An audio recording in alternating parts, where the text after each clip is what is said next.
This is day one of the trials, and we are ready to witness not just normal races, but a good squad that will represent the country in Cali, Colombia. And of course, plenty of races expected later on today. You can see we are gearing up for the 5,000 meters men final. Some familiar names in this one.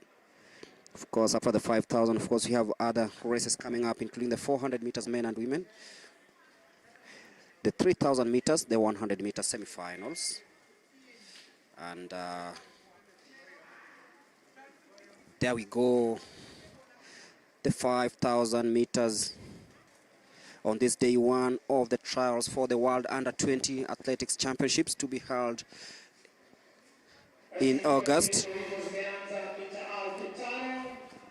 Watch out for Ishmael Rokito Kipkurui, Joseph Njoroge, Ronald Kipkoech, Andrew Kipto Alamisi, Edwin Kimosong, Silas Sechura, Nachayo, Bria Mwange Musau, Nicholas Kipchumba, John Chege, William Komen, Nicholas Kipchumba, John Chege, William Kimosop, Charles Rotich, and Jonah Ero. 15 athletes in this 5,000 meters men final. Of course, the Under-20 World Athletics Championships will be held in Lima, Peru. And now on your screens is the 5,000 meters, a race that just started moments ago.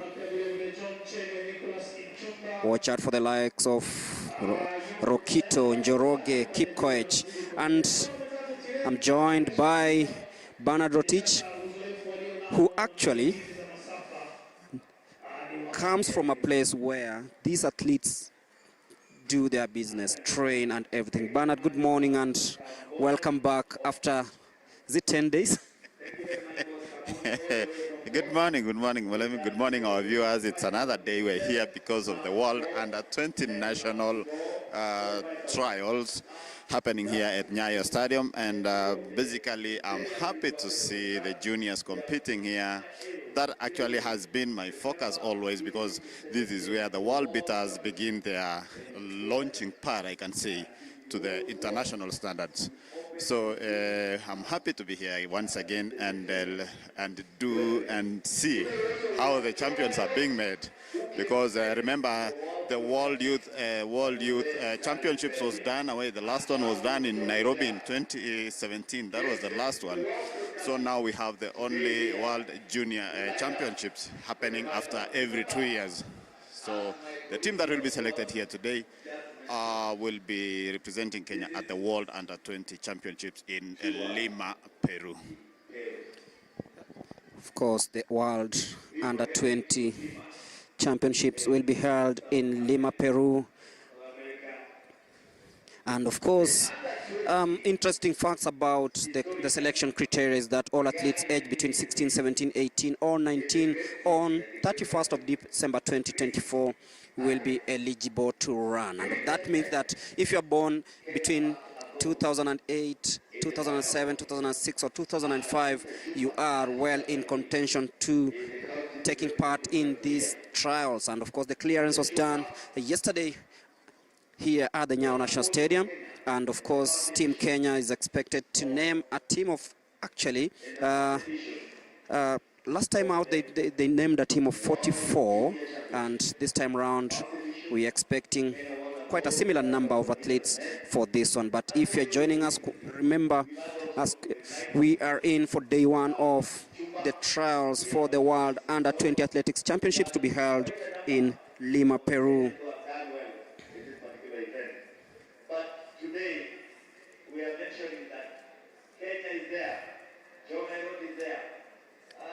And currently in the lead, of course,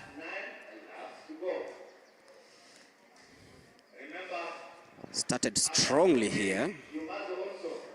Of course, the other athletes breathing down his neck.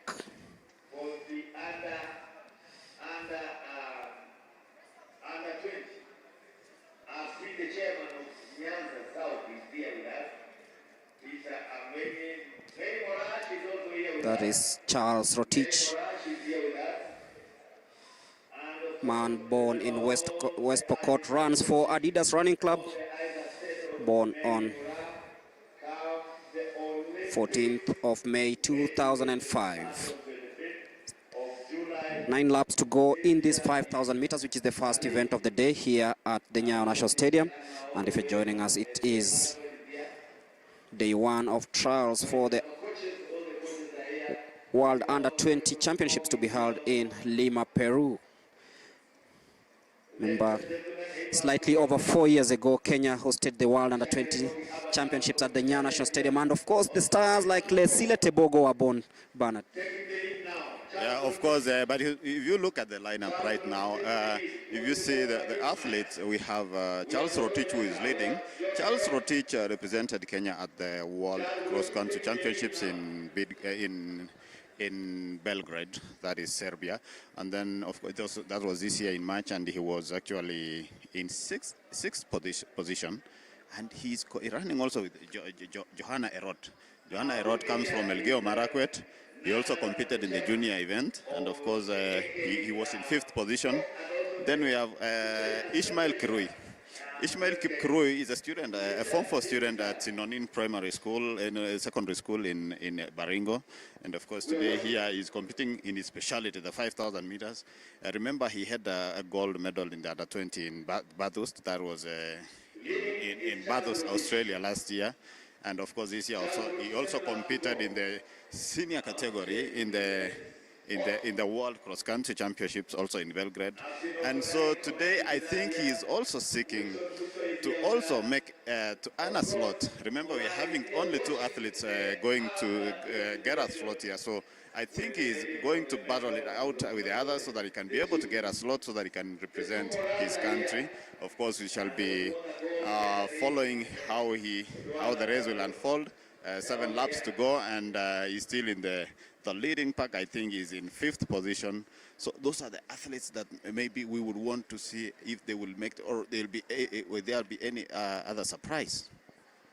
Of course, a surprise is always okay. Remember Edward Zakayo causing a star in Finland, and of course the likes of Emmanuel Wanyonyo so spriting out later on, and I can see there's push and shove there between Charles Rotich, who seems to be in great shape, and you look at him currently in the lead there. That is the man we've been talking about, Charles Rotich.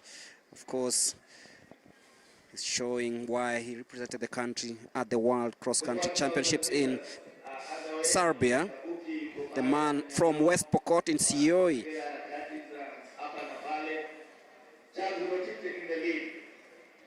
Also watch out for Brian Mwange Musau from Machakos, from Dumbe. He's fallen back a little bit now in 3rd place. And shoulder to shoulder.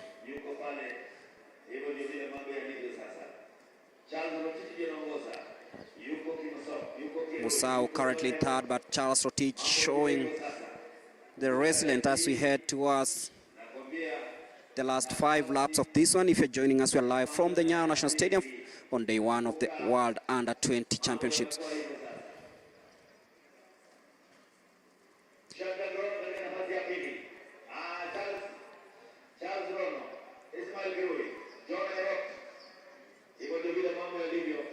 Five laps to go. And of course, Charles Rotich trains in Kapenguria, West Pokot. Actually, we have some of the good athletes who come from this region, and West Pokot is also, it's a high altitude area. And if you can combine all the way to Leland, that is at the border of West Pokot and Elgeyo Marakwet, we have very good athletes who hail from that place. Remember people like Irene Cheptai, the 2017 World Cross Country champion. We have people like There's many big names. There's a lady who went to US through scholarship, of course. These are the people who come from that area. It's a concentrated area where we have athletes who train at the other side of West Pokot, and then we have athletes who train on this other side of Elgeyo Marakwet. Of course, we have the Kapsait area at the border also.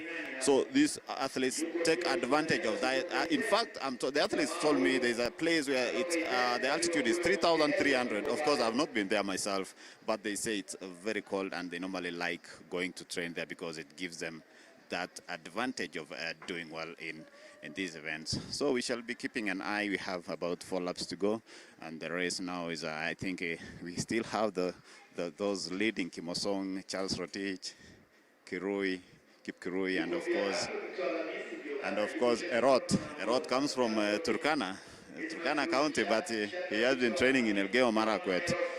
Joanna Erot, that is. So we have very good athletes. As you can see now, the race is changing. We have about 6 athletes.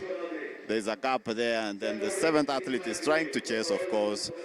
And now are we going to get new champions here? And of course, you know, as we head to the international event, is Kenya going to win medals? Who are going to be selected here? I remember in 2018, Tampere, Finland, we had Zakayo who were competing with Waithaka, and they bagged gold and silver in that order.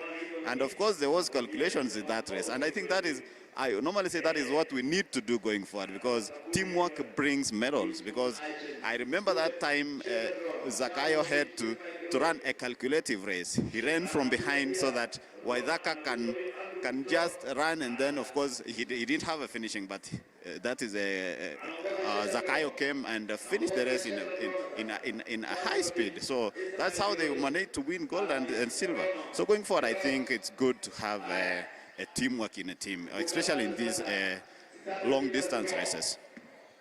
Kenya finishing 4th in the last edition, of course, winning 3 gold, 3 silver, and scooping 4 bronze in a championship won by the United States of America with 7 gold, 4 silver, and 4 bronze. Jamaica 6 gold, 7 silver, and 3 bronze. Ethiopia, of course, the highest ranked team in Africa, finished 3rd, 6 gold, 5 silver, and of course 1 bronze medal. But 2 laps to go in the 5,000 meters. Likes of Shadrach Ron Australia in the picture. Now heading into the sunset of these 5,000 meters. It's gonna come down to the wire at the moment, because 7 athletes still so much in contention for the first 2 places in this one. Charles Rotich still in the picture, currently in 2nd place. Shadrach Rono still in cruise control. Charles Rotich in 3rd. Ishmael Kirui in 2nd place. This is the man to watch. But then Shadrach Rono proving to be strong heading into the home stretch. 300 meters to go in this one. Shadrach Rono, Ismail.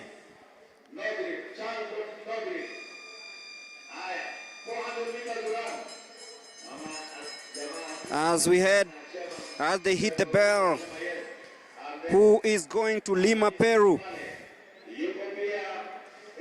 Andrew Kipto, currently in 2nd place, is just passed from behind. Now challenging Shadrach, that is Andrew Kipto. Ishmael Kirui languishing in 3rd. Will he catch up with Shadrach and Andrew? It is Andrew Kipto currently stretching away from the rest of the field. And it is Andrew. Checks over his shoulder to see where Ishmael Kirui is. Shadrach Rono falling to 3rd. But now it's a battle between Ishmael Kirui and Andrew Rono. Only 2 places are for grabs. But it is Ishmael Kirui Rokito using his experience to topple Andrew Kipto. And he'll be taking this one in 13 minutes, 42.72 seconds. Quite a calculated run there by Ishmael Rokito. Indeed, that was a good calculation. You remember, he didn't want to lead the race. He was running from behind, and I think this is what he was working for. And I think they've qualified comfortably, because I think they need to run, I think 14, it should be 14:0 something, the qualification time. That is 14:08, and they, of course, they've ran 13:42, which is actually a good time. They won comfortably. So I think we have a good team. Of course, signs of a good team. And you see what's happened here. Ishmael Rokito emerging winner with Andrew Kipto coming in second in this 5,000 meters. And that signals the end of the first race of the day here at the NYAYO National Stadium during day one of the World Under-20 trials.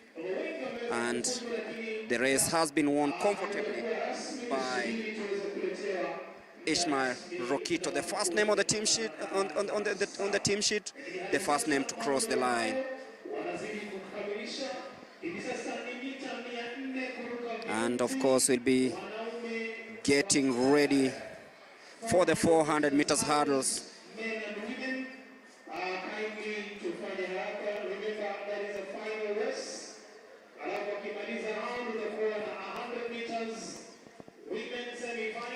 And of course, Ishmael Rokito, look at how calculative he was heading into the last 400 meters of this race. And I'll be joining Charity, who will be speaking to the winner of the 5,000 meters, Mr. Ishmael Rokito.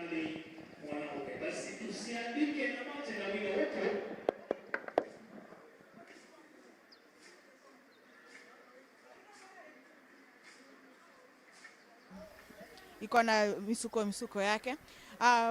Last year tulienda World Championships, you had your own lessons. Sai Trials Olympics ilikuja, hukuweza kukata team, na sasa umeweza kukata team ya World Under-20. Unajisikia? Kwanza nataka kushukuru Mungu juu ameniwezesha leo niingie timu ya Under-20. Nilikuwa nimekuja trials ya Olympic, but nilikuja nikiwa na injury. But saa hii injury si mbaya, nashukuru Mungu juu ameniwezesha nikaingia Under-20. Nashukuru. Pengine mpango wako ni gani? Mpango wangu saa hii ni kwenda camp, kwenda kufocus ili tukienda hiyo World Under-20 ili tulete medal huko.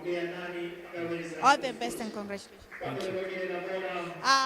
That is the former World Under-20 cross-country champion Ishmael Kirui. He won it in Aarhus in Australia. He's saying that he's happy that he's made it to the team. He's going to be hunting his second title for Under-20, and he's hoping that his injury will have cleared. He's happy that his injury has cleared. Well, as I wait for number 2 to catch up some breath, over to you, Greg. Thank you, Charity. And just watching how it happened, the 5,000 meters where Ishmael Kirui, former World Under-20 cross-country champion, emerged winner in a time of 13 minutes, 42.72. Of course, the standard qualification time, 14 minutes, 0.8 seconds. But then Charity is with the number 2, Andrew Kipto. Charity, take it away.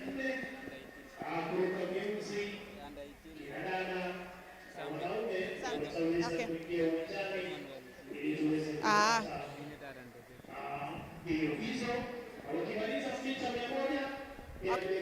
Thank you so much, Greg. I'm also joined here by number 2, Alamisi. Alamisi, jina lako la pili? Naitwa Andrew Kipto Alamisi. Okay. Ulikuwa umeweza kurepresent team Kenya during World Under-20, Africa Under-20, Under-18 in Zambia, na ukaweza kukimbia huko na ukatoka na ushindani. Sasa hivi leo umeweza kuingia kwa timu ya Under-20, unafilaje? Na feel poa, huko tukienda huko tunang'ang'ana na tutaleta medal. Yeah. Kutoka kwa hii first competition yako, experience gani ulipata ile sasa utaweza kuitumia tukiingia kwa World Under-20 na tukienda Peru? Sasa inaenda kufanya speed endurance, nipata speed. Yeah. Na unatrainia wapi ama uko form? Niko Iten with Derek Kogo. Yeah. All the best and congratulations. Thank you so much. That was Andrew Alamisi. He also represented Kenya during the Africa Under-18 Championship, and he said that he gained much experience during the event, and he's hoping that he'll be able to medal up from the forthcoming championship in Peru. Over to you, Mulemi and Rotich on the other side as we continue the next event in this chilly weather morning in Nairobi. Of course, chilly weather indeed here in Nairobi. Light showers, but then just subsided. Of course, very good day of athletics indeed. You look at what's happening here. Beautiful photos there of the NYAYO National Stadium. Getting ready for the 400 meters hurdles. A race that will be coming to you in a bit. And just to take you through some of the races coming up. We'll have the 400 meters hurdles, both men and women. It is a final, of course, so it's one race, one chance. We'll have the 100 meters men and women semi-final coming later on before ushering in the 3,000 meters. Also coming up will be the 1,500 meters, both men and women finals. Of course, the 200 meters, the 100 meters hurdles women, and the 110 meters men finals. The 3,000 meters steeplechase, the 800 meters men and women final. Of course, that will signal the end of day one. But if you're joining us, we are live from NYAYO National Stadium on day one of the World Under-20 trials. Remember, it's not only Kenyans taking part here. There are Zimbabweans here, there are Ugandans here, there are South Sudanese athletes here. All of them, of course, having one aim: to qualify for Peru. And of course, if you have superb time and of course finishing in the top two, will definitely be in Team Kenya or your respective teams to the World Under-20 Athletics Championship. So if you are able to make your way, we are live from the NYAYO National Stadium on this chilly weather in Nairobi. So we're ready for the 400 meters hurdles. We've heard from the winner and the second place runner in the 5,000 meters, and that's the track ready for the start of the 400 meters hurdles, both men and women. And that's the start list of the 5,000 meters men final, which was won by Ishmael Rokito Kirui, former World Under-20 cross-country champion. So the track officials adjusting the blocks, ensuring that each and everything is in order before the start. Of course, I can see the barriers being erected.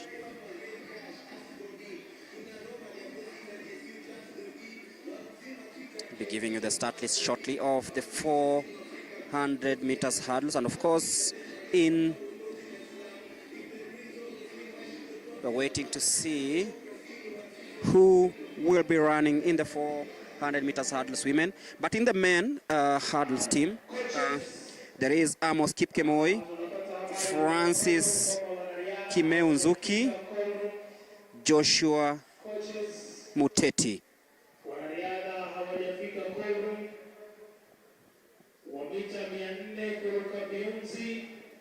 So we await for the start list of the 400 meters hurdles.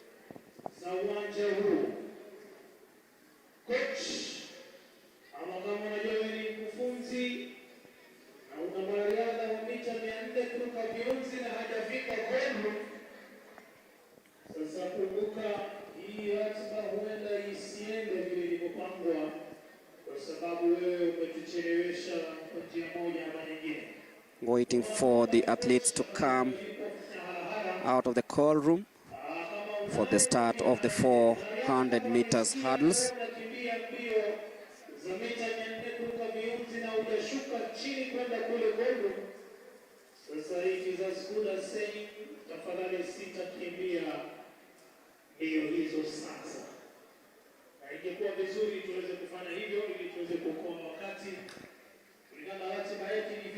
slight delay in the start of the 400 meters hurdles.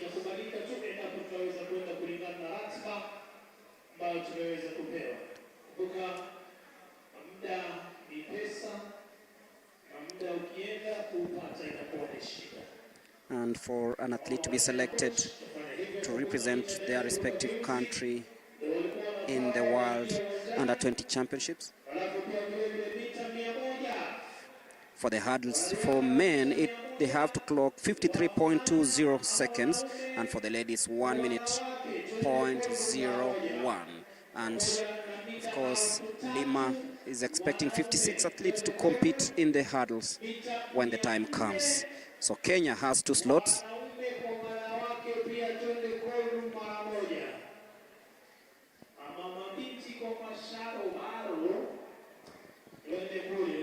And just to make you understand, some of the rules have been laid, and I'm just checking at one rule here where they say that apart from other races, there are no entry standards for the relays. So that means maybe the relays teams will be selected automatically. Qualification period starts on 1st of October of the previous year until 3 weeks before the competition. That means we are well within schedule. Long jump men and women,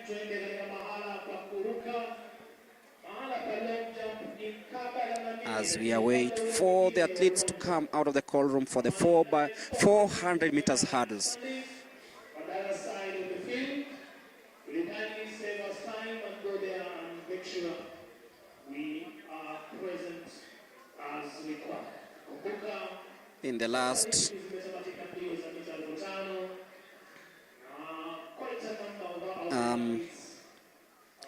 World Under 20 Championships, Peter Kithome and Aloysius Kipngetich represented Kenya in the 400 meters hurdles, and that is the men category. And in the women, we didn't have any representative. Also, the 10,000 meters walk race will be happening tomorrow. It was supposed to be the first event of the day, but it will be happening tomorrow.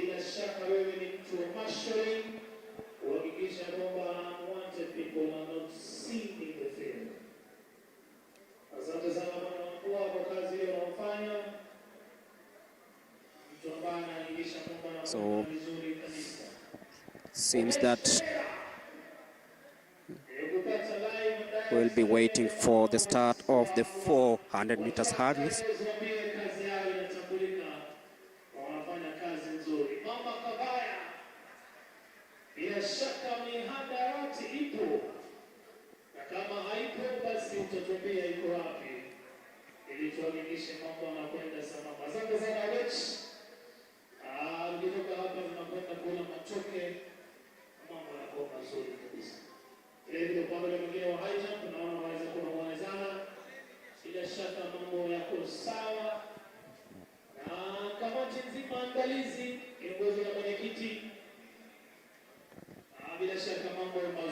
Of course, after the 400 meters hurdles,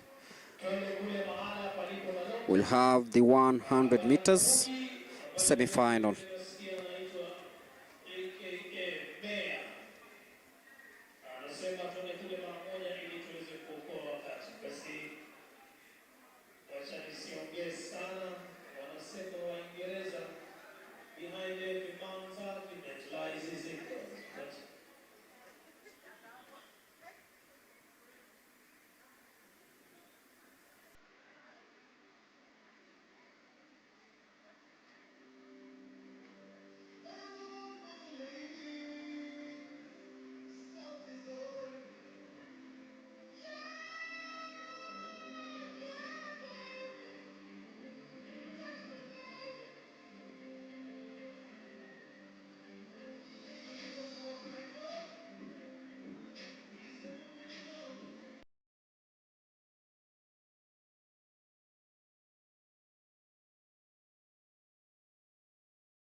It was won by Ishmael Kirui Rokito. Very strong run there by Shadrach Rono heading into the last 200 meters, but then watch out for Andrew Kipto. Out of nowhere, just came from the outside. But then look at how Mr. Ishmael timed his run. Didn't want to commit early in this one. And it was all about Rono and Andrew. Ishmael still in third. Charles Rotich falling further into fourth place. But then when Andrew decided, let me take this one, Ishmael also had answers to the questions that Andrew had posed as they headed towards the bend on the home stretch. It was Andrew still in the lead. He just checked over his shoulder to see where the likes of Shadrach and Ishmael were, and Ishmael took the advantage. He knew that this was an easy prey. Waited for the perfect time on the 100 meters and struck.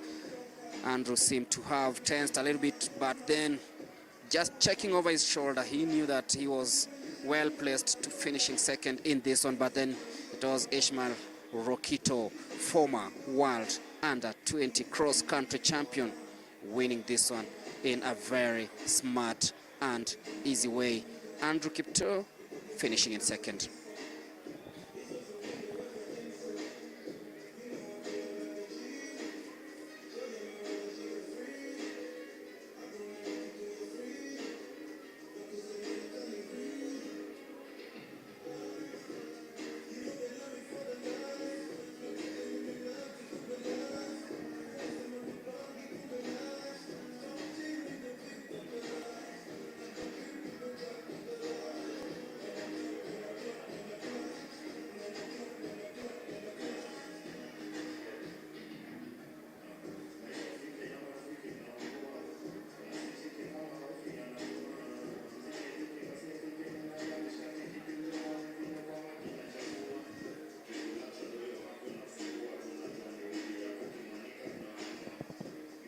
Still waiting for the athletes to come out of the call room for the 400 meters hurdles. If you're joining us, it's 10:54 a.m. in Nairobi.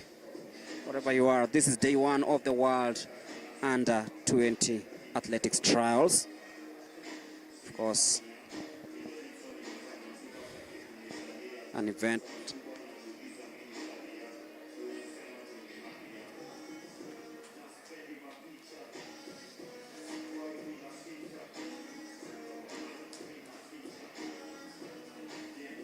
will go on till Friday.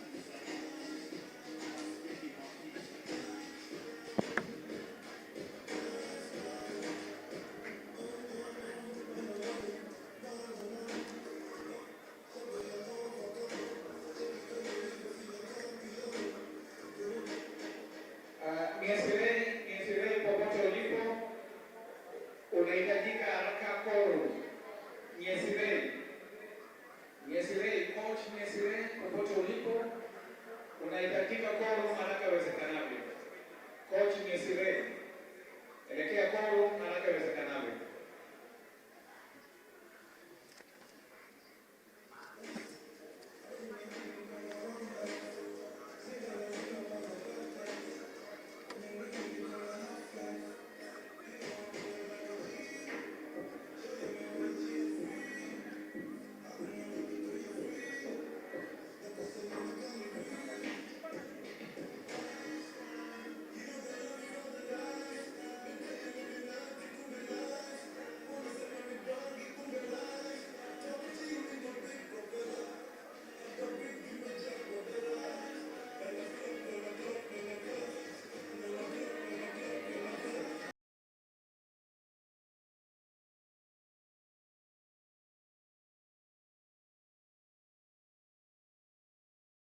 mita 400 kuruka viunzi, wavulana ama wanaume, Amos Kipkemoi.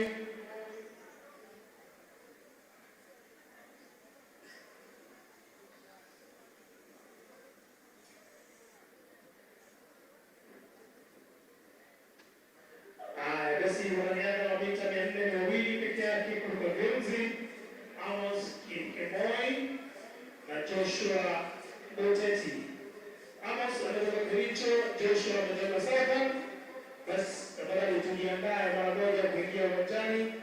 Kumbuka muda wa kufuzu wa mita 400 kuruka viunzi, wavulana ama wanaume ni mita ama ni sekunde 53.20. Basi bila shaka Amos Kipkemoi kutoka Kericho pamoja na Joshua Muteti kutoka Southern, hao ndio wanariadha wa sasa ambao tuko nao, na kama wako tayari basi bila shaka waingie uwanjani mara moja ili tuweze kuanza. Asante sana bwana Wambua, kufanya kazi nzuri sana, vile bila kumsahau bwana Kentanui ambao wanatembea mbele na nyuma, juu chini, kuhakikisha kwamba mpangilio wa mambo unakuwa sawa sawa vile inavyostahili. Toka pande nyingine bwana Onesmus Mugambi toka Karakadini ananiambia hata sisi tuko.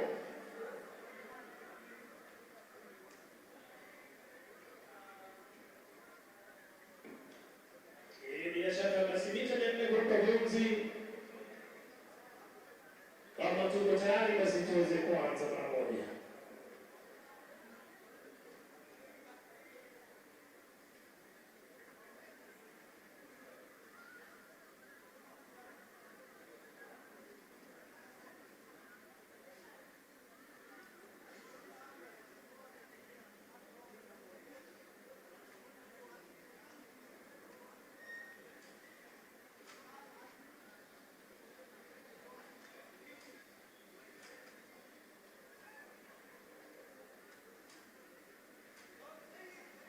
Asante sana. Basi nalo tangazo maalum, mita 400 kuruka viunzi kinadada hatuna. Hiyo ni ishara ya kwamba hatutakuwa na mbio za mita 400 kuruka viunzi kinadada. Mita 400 kuruka viunzi wanaume walikuwa watatu: Amos Kipkemoi kutoka Kericho, Francis Kibele Njogi kutoka Nyanza South na Joshua Muteti kutoka Machakos. Francis Kibele Njogi amepewa technical knockout au disqualification kwa sababu ya documentation na issues to deal with age. So I want us to make that very clear that Francis Kibele Njogi has been disqualified from the 400 meters hurdles because of documentation and age issues. So that means Amos Kipkemoi and Joshua Muteti are the only athletes competing in 400 meters hurdles men. Remember qualifying time, 53.20 seconds. 400 meters men hurdles. Basi mara moja naona wanaingia uwanjani sasa, wakitoka yale maeneo ya Kolu. Amos Kipkemoi, Joshua Muteti, kila la heri wanapoingia uwanjani. Kumbuka mbio hizi ni fainali, na endapo watafuzu kulingana na muda, basi tikiti washalikatia kwenda zao nchini Peru, jijini Lima,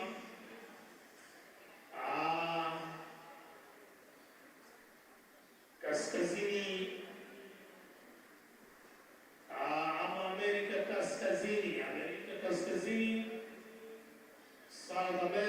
countries ambao itakuwa kule Peru. Na sikumbuka mita 400 kuruka miunzi ya wanaletwa bila shaka sana toka kule maeneo ya Nandi, lakini jina linafanana na pwani, sijui ni kwaje.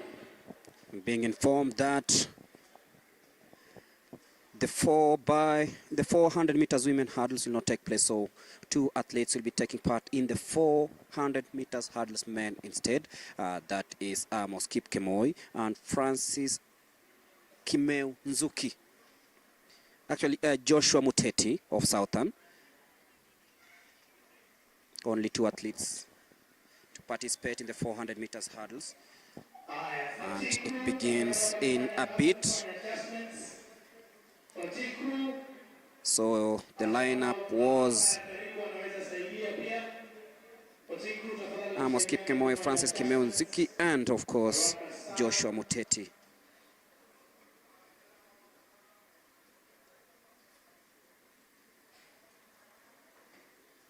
So in lane number 3 will be Amos Kipkemoi, born on 12th of December 2006, and he comes from Silibwet,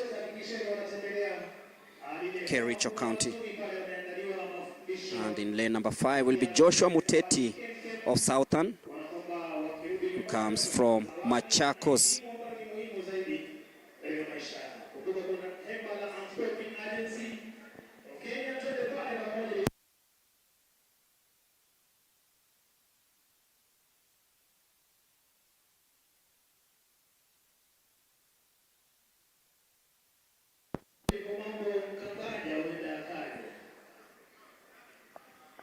Qualification standard time is 53.20. So Francis Kimeu will not be taking part in this race. But then Amos Kipkemoi and Joshua Muteti. That's the man, Amos Kipkemoi. Born on Jamhuri Day 2006. A man from Silibwet.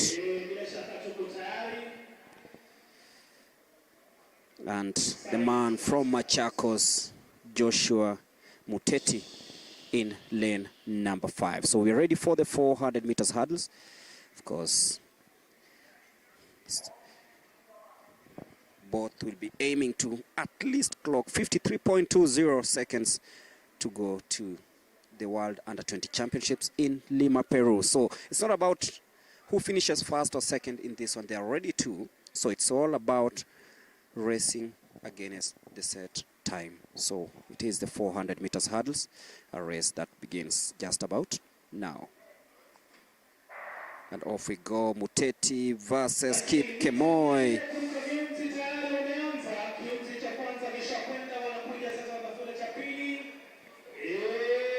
And of course, watch out for Amos Kipkemoi, now in the lead. Amos Kipkemoi still trying to see if he can beat 53.2 seconds, way ahead of Joshua Muteti. But it's now Amos Kipkemoi. It is him actually who will determine whether he's going to Lima, Peru, or he will be staying at home. But Amos Kipkemoi looks really strong. He should be going faster than this to see if he can qualify for that. It is Amos Kipkemoi. He is being cheered on. Will he make it? Just about false 55.15. But he's the winner of the 400 meters men hurdles. So Amos Kipkemoi from Silibwet finishes first, 55.15, with Joshua Muteti coming in second. And that signals the end of the 400 meters hurdles men. As we shift attention to the shorter sprint, that is the 100 meters women, where we'll have Zinad Akulang Joseph of ART in lane number 3. In lane number 4, we'll have Zelfa Ajiambo Opondo and Angela Samantha Cherono in lane number 5, Sharon Mora Kayaga from Keberesi in lane number 6, and in lane number 7 we have Manyika Luwao of Zambia.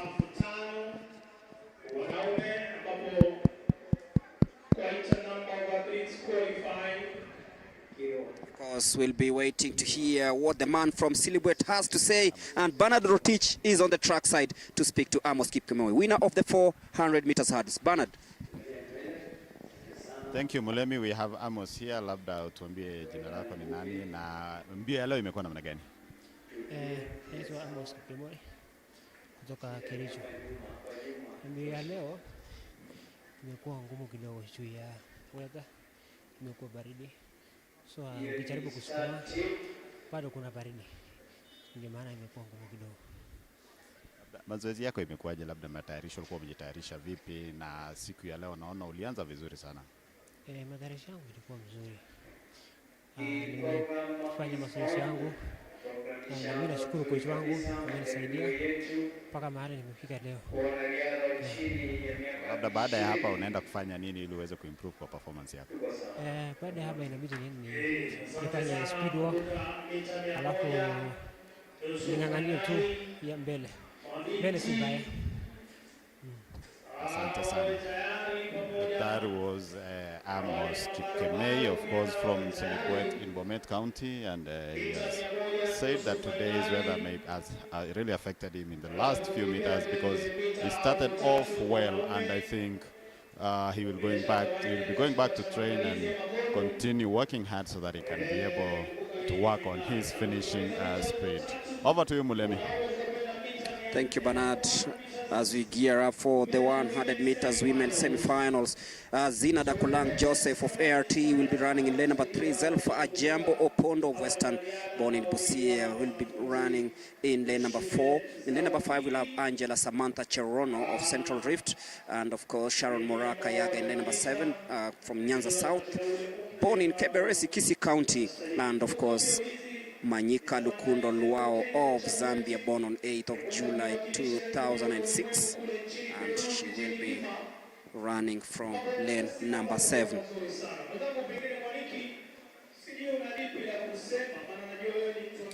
In the men's semi-final, of course, we'll have Fadhili Karanja, Christian Baraka Butiko, Clark Ouma, Gregory Mokunya, Mandipa Ishe Mvura of Zimbabwe, Ben Ryan Royman, Dennis Mwai, Daniel Wekesa Wasike, Gregory Munyao, and Keith Raymond. Na tunatarajia kwamba tutaweza kupata kikosi thabiti ambayo itatuwakilisha katika michezo ya ulimwengu kule Peru. Kwa hivyo tunasubiri kuona shindano hili la mita 100 ikiwa wakati huu ni kiwango cha semifinali. Upepo unavuma sawa. Naambiwa na bwana wakuu pia tuangalie upepo unaenda namna gani. Meters per second. Ukiangalia upepo mwananchi mtukufu ni kwamba tuko sawa. Na kumbuka muda wa kufuzu kwa wanaume ni sekunde 10.55. Kwa upande wa kinadada ni sekunde 11.78. Kwa hivyo tuko mbioni kuweza kuwapatia vijana wetu nafasi kuweza kufuzu kwa michezo ya ulimwengu. Na kwa sasa kumbuka kwamba timu yetu itateuliwa kuweza kuwakilisha kule Peru katika mashindano ya ulimwengu ya World Under 20. Under 20 ni kusema vijana ambao wako chini ya umri wa miaka 20. Ukiwa miaka 20 haupewi nafasi. Lazima uwe chini ya umri wa miaka 20. Na mwenzangu Boaz ambaye ni mwalimu kutoka kule Kilifi lakini anapenda mambo hii ya vijana, yuko nami hapa na amekuwa akiwaelezea vile mambo ilivyo. Kumbuka timu yetu ambaye iko kule Cameroon imefanya vizuri sana na wanatarajiwa kurudi nyumbani siku ya kesho baada ya mashindano ambayo yalifanyika kule African Senior Championship kule Cameroon.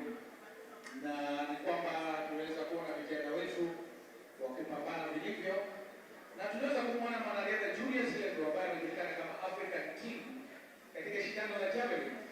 aliweza kutupa umbali wa mita 80 na kupata ushindi na kuletea nchi yetu nishani ya dhahabu.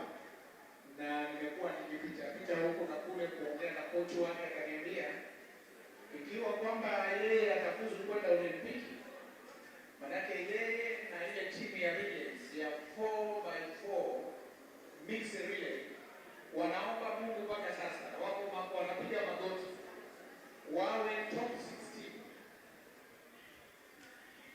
16 tarehe 30 midnight kule Monaco time.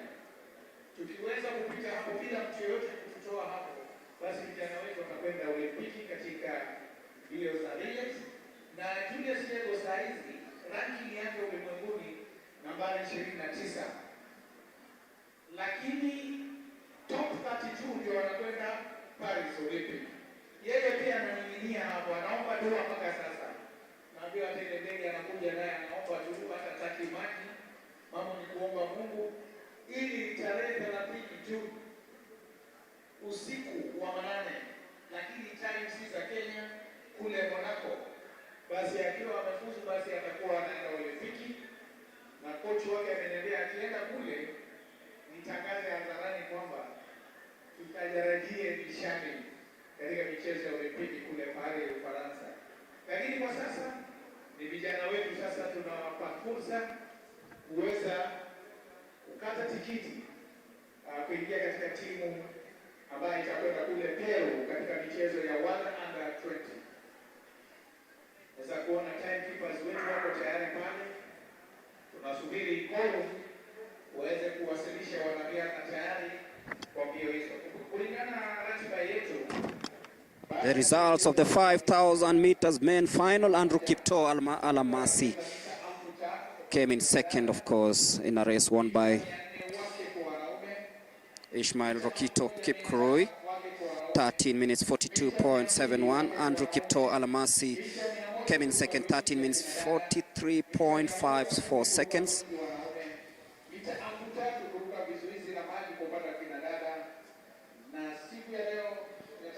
In third place was, of course,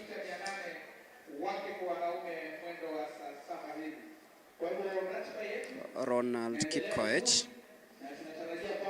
So as it stands, it will be Ishmael Rokito Kipkurui, 13 minutes 42.71, and Andrew Kipto Alamasi, 13 minutes 43.54 seconds, representing Kenya at the World Under 20 Championships.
mita 100 kina dada,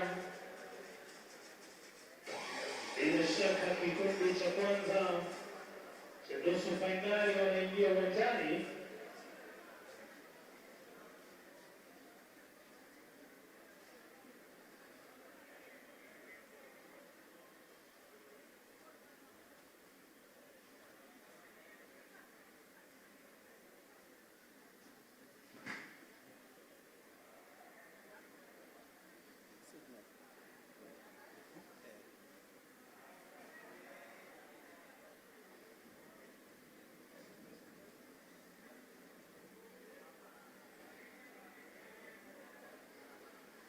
Basi nina tangazo, shindano la mita 400 kuruka viunzi wanaume. Mwanariadha Amos Kipkemoi, jezi nambari 013, ameweza kuwa disqualified for infringing rule number 22.6.1 at 11:08 AM. Kwa hivyo huyu mwanariadha Amos Kipkemoi nambari 013 ameweza kuvunja sheria ya chama cha riadha ulimwenguni nambari 22.6.1 mwendo wa saa 5 na dakika 8.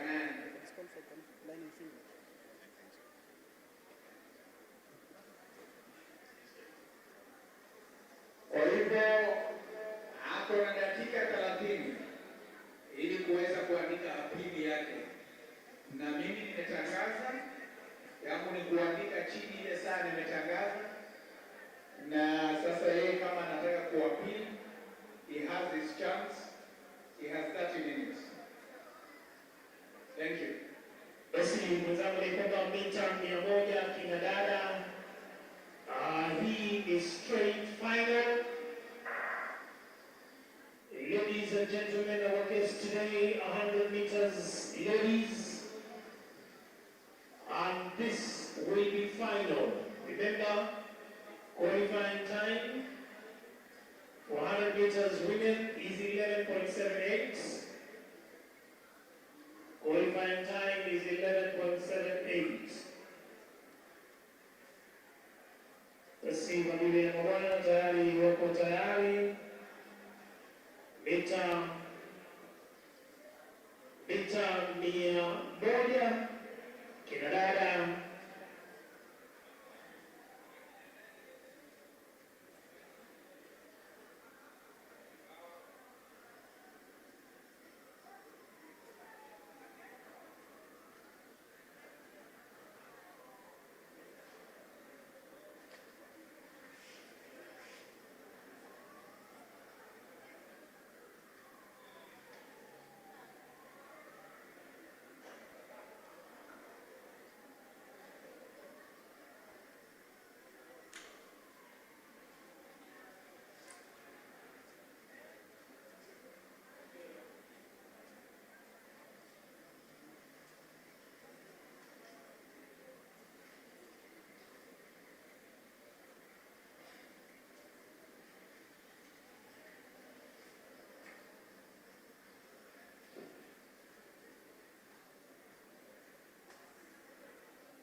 And we back for the third race of the day, of course, the 100 meters semi-final. You can see the track officials, of course, and the sprinters ready, getting ready for this one. And if you're joining us, these are the trials for the World Under-20 Athletics Championships to be held in Lima, Peru.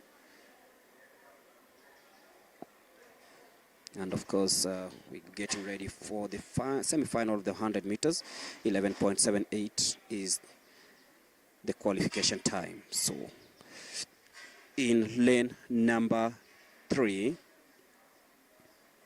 Zinad Akulang Joseph, Zilfa Ojiambo in lane number 4, Angela Samantha Cherono in lane number 5, and in lane number 6, Sharon Mora Kayaga Manyika, and of course Sharon Mora Kayaga and Manyika Lukundo Luao in lane number 7. That is Selfa Ajiambo Opondo. That's Angela Cherono. That's Sharon Mora Kayaga. Of course, the Zambian Manyika Lukundo Luao. Sarah Kwamboka.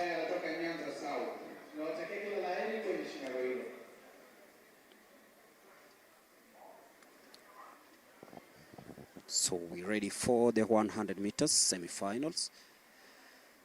Zidana Kulang, Selfa Jambo, Angela Samantha, Sharon Mora, Manyika Luao, and Sarah Kwamboka.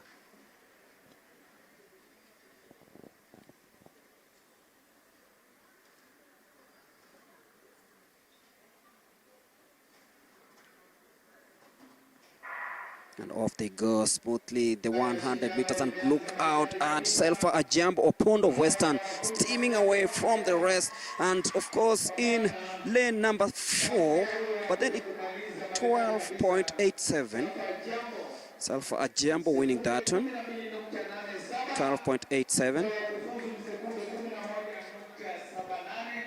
Didn't make it because she seems to be limping, seems to have tripped herself just before finishing the 100 meters. Sharon Mora Kayaga of South Rift coming into second place. And just looking at the sprints, Bernard, I know you have a few comments about these athletes. Maybe you need to, let's say, tell the viewer exactly what to expect, the altitude, the slower times in the sprints, and of course what to expect. Well, thank you, Molemi. I think maybe we need also an expert to tell us about, you see the weather today is gloomy. I don't know if it's an advantage to the athletes or a disadvantage.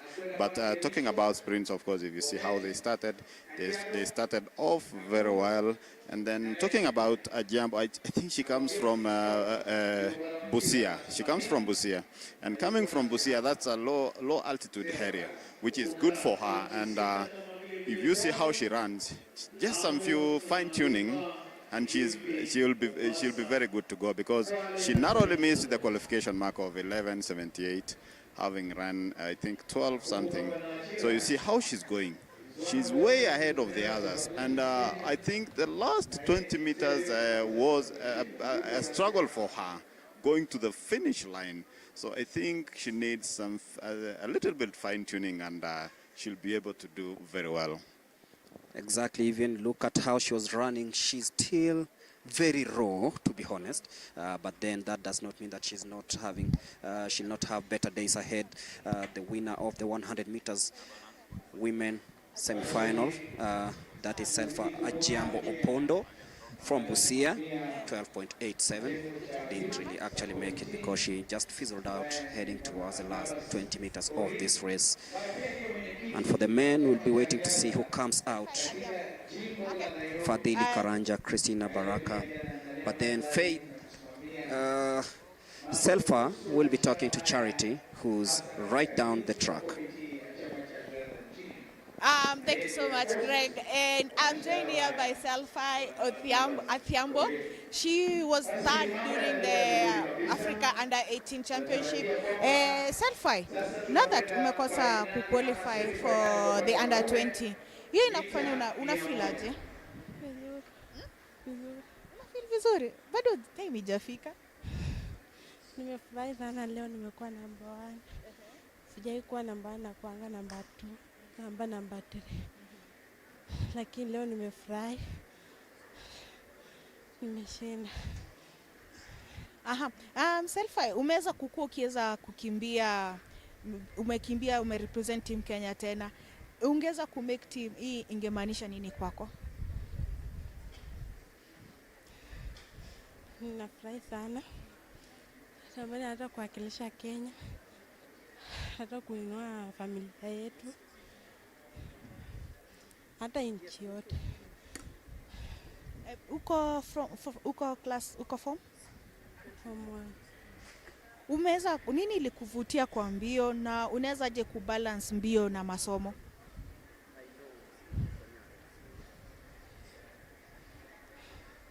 Mbio ni best. Shinda masomo. Masomo najaribu. Mbio pia najaribu. All the best and thank you. Thank you. That was Selfie Athiambo. Unfortunately, she has not made it for Team Kenya, but she's hoping that she'll be able to work on her performance and also be able to represent Kenya at a given time. We're moving on to the next race. The next race, we're sorry here. It's a bit chilly in Nairobi. We are a bit warm and chilly as we expect the senior team from the Africa Championship to land anytime. We are happy with the results. We'll be giving them Greg and Rotich will be giving you about their performance in Cameroon. Over to you, Rotich and Greg. Thank you, Charity. That was Charity talking to Selfa Ajiambo. And basically we are here at NYAYO Stadium following up on the 2-day event of the World Under-20 National Trials. Of course, the next event is 100 meters where we have, this is a final 100 meters in the men's category that we have Fadhili Karanja from Nairobi, Christian Baraka Butiko from Nairobi, Clark Ouma from Nairobi, Gregory Mukunya from Nairobi.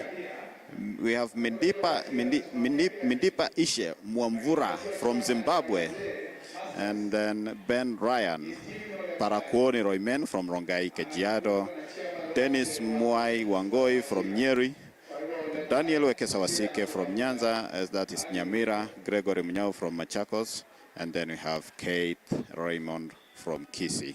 Of course, the qualification mark here for the under-20 boys, under-20 men qualification is 10 seconds and 55.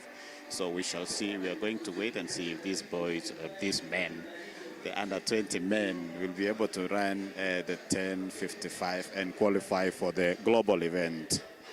It's a cold weather in Nairobi, and we are expecting to see who will make the team. Of course, we've seen 2 athletes from 5,000 meters. That is Ishmael Kipkurui and Anthony. That was Anthony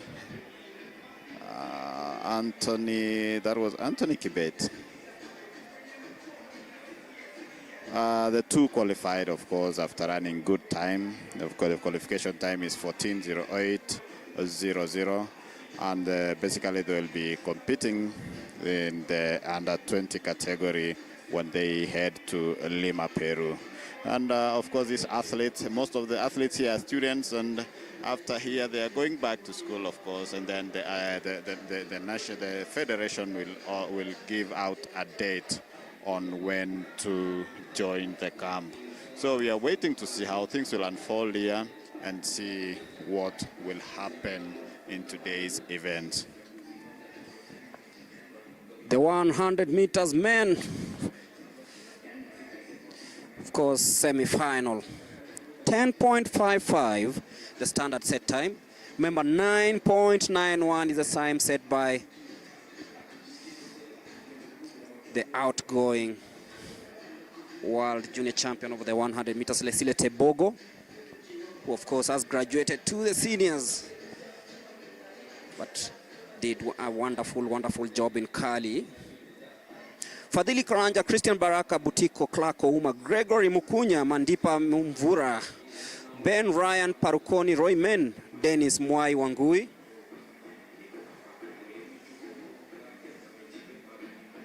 Daniel Wekesa, Gregory Munyao and Keith Raymond will be competing in the 100 meters, of course, aiming to clock 10.55 seconds.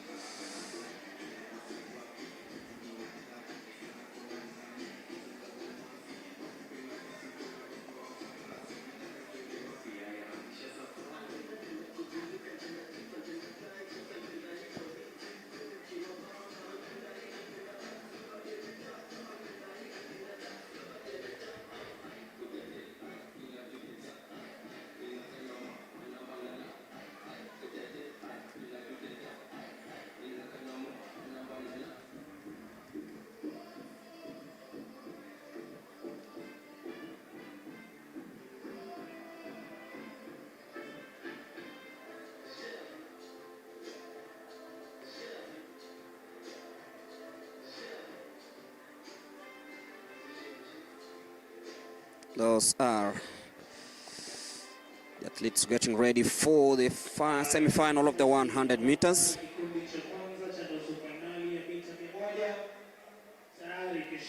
Remember, afterwards you'll have the 3,000 meters women final.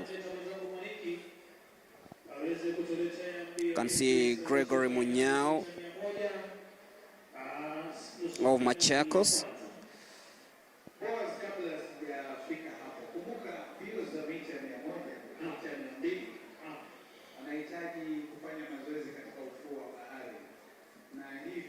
And that is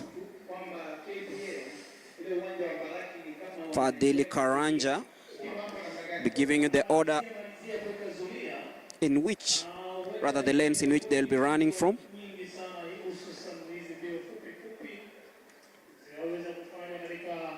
That is Karanja Fadhili, born on 2nd of October 2005.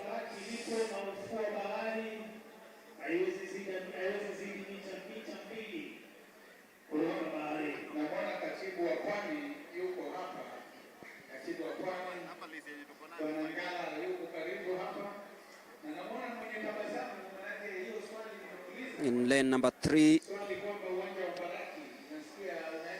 it's Fadhili Karanja, representing Nairobi.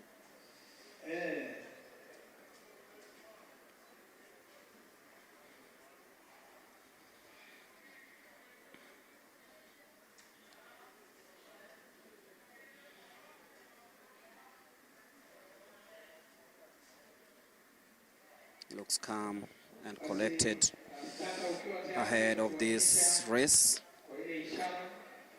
10.55.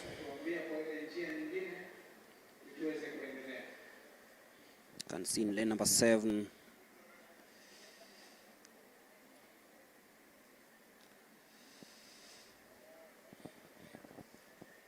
Five athletes in this semi-final. Charles Suma in lane number 4. Lane number 5 is the Zimbabwean Mandipa Ishe Mwamvura, 36. Dennis Mwao, lane number 6. And Gregory Munyao in lane number 7. That's Fadhili Karanja in lane number 3. Fadhili Karanja, lane 3. Raise your hand. Fadhili Karanja.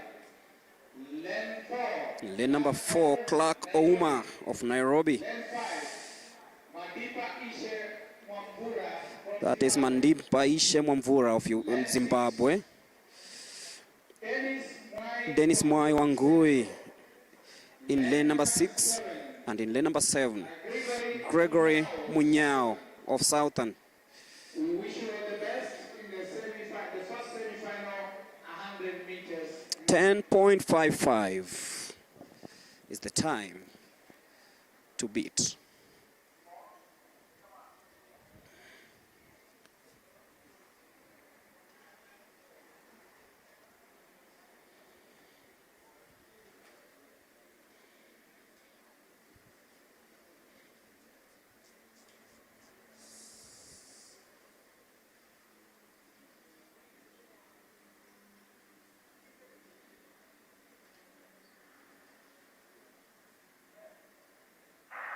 And nicely they get off the blocks, and look at the Zimbabwean Mwamvura steaming away, but then it is Clark Ouma. 11.24. Clark just finishes ahead of Dennis Mwai Wangui of Central. 11.24.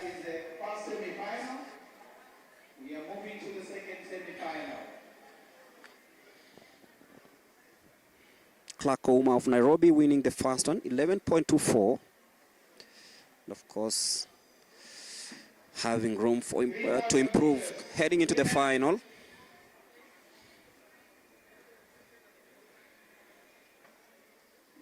And that's how it went. Very nice off the blocks. Clark Ouma looked way confident heading into the 50, but then Mr. Wangui from the outside in lane number 6, ensuring that he stayed within touching this, and he did just about edged out Clark Ouma.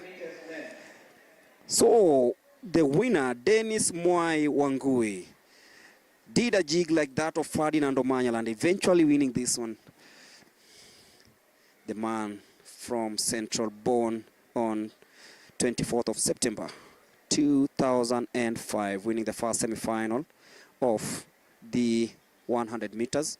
Of course, we are looking forward to see what happens in the second semi-final. Of course, that happens just in a bit.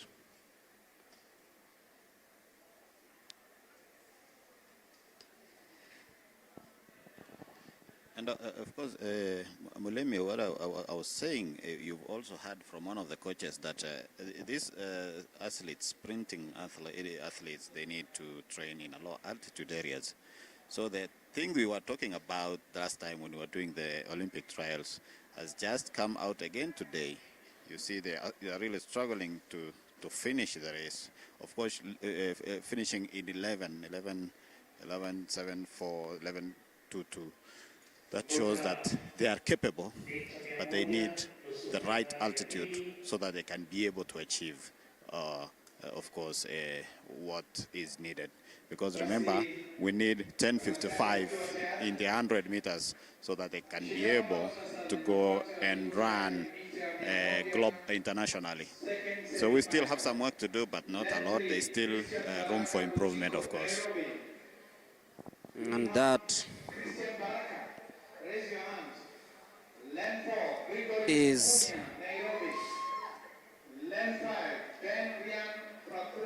Christian Buraka Butiko. That is Ryan Daniel Ekesa Wasike.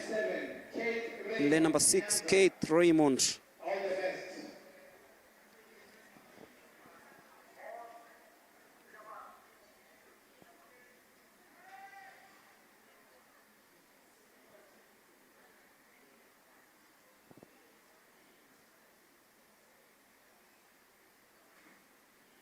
Raymond in lane number 7. Lane number 4 is Gregory Munyuka. The second semi-final of the 100 meters. And off the blocks, and watch out for this young man in lane number 4, Gregory Munyuka. But then Wasike steams away. 11.21. He started off slowly, but then he knew that he had what it takes to sprint away from the rest. Mr. Daniel Wasike, born on 10th of December 2007, and studies at the Ryoga Secondary Training Camp. Look at the concentration this young man had.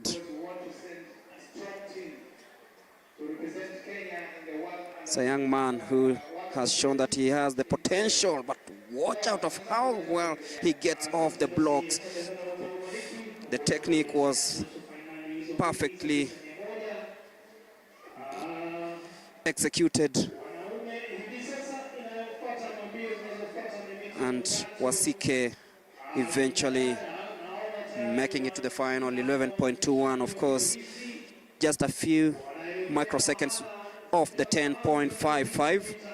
and I'm sure his coaches will be telling him that, look here, you have what it takes to make it to Team Kenya for the World Under-20 Championships. So coming up is the 3,000 meters final. And of course, this is where Kenya has been doing well, and of course, but we are in danger because other countries are now doing better than us. But of course, this is a junior event. This is a junior team. We don't know who will come, who will fill Faith Cherotich's shoes, because Faith is now, she has joined the Olympics team. She'll be competing at the Olympics, and that means we need a new talent here who will be able to defend Kenya's title in Lima, Peru. And we have Aileen Chepkoech. We have Aileen Chepkoech. Chepkoech from Kericho, Brenda Chepchirchir from Iten. We have Marion Chemngetich from, that is from also Iten. Winnie Bin Oroba from Nyamira. Sharon Chepkemoy from Londiani. Nyandarua we have Miriam Wangoi Wamboi, and then Kericho we have Miriam Chemtai Kibet. Joylin Chepkemoy from Nandi, Claire Cheruta from Kericho, Masi Chepkemoy from Nakuru, Sharon Chepkirui Sanga from Kericho, and then Vasiti Chepchirchir Kipchumba from Elgeyo Marakwet. Of course, I think she trains in Iten. Basically, we want to see how this athlete will compete. Remember, this is a tactical race where you really need to know how to jump the hurdles, and because that is where most of the people have to sharpen their skills so that they can be able to do well.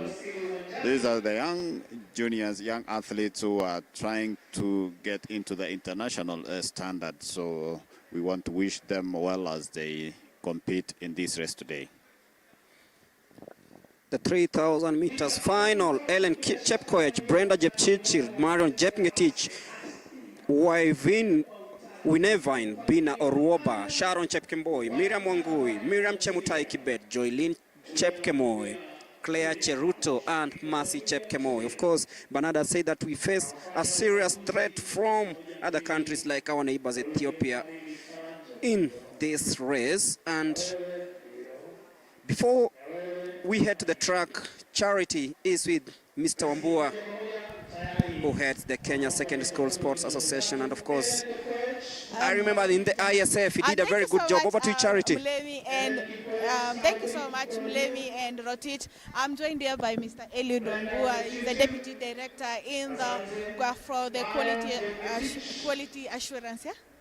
Okay. Mr. Wambua, you've been in the forefront about the verification of the students' birth certificates, because there is a certain age limit. If you could explain to the viewers, Nyumbani, what is the criteria for an athlete to qualify to compete as an under-18? Yeah, our criteria for selection is based on age, and this is under 20. So we are selecting athletes born 2005, so that we don't have underage, and we are very clear on that. And as a vetting committee for the Youth Athletics Kenya Youth Development, we have done vetting the whole of yesterday and some bit of it today, and we have only allowed the athletes who are within the age group, age bracket, that to be able to compete. And we are very keen on making sure that none of the athletes who is not within the age bracket is participating in this event, because this is one of the areas that we are looking at, the integrity and also the age cheating in terms of progression for our athletes. Yeah. Perhaps, how bad is it in Kenya for the age cheating? Have you caught any guys yesterday?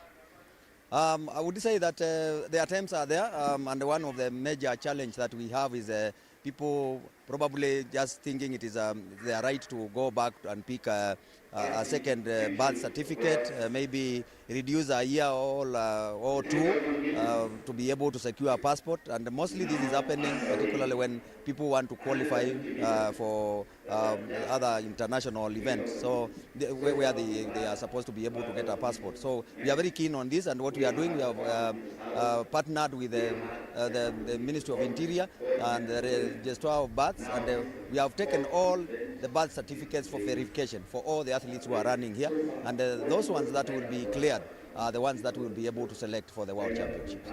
Thank you so much, Mr. Wambua. Most welcome.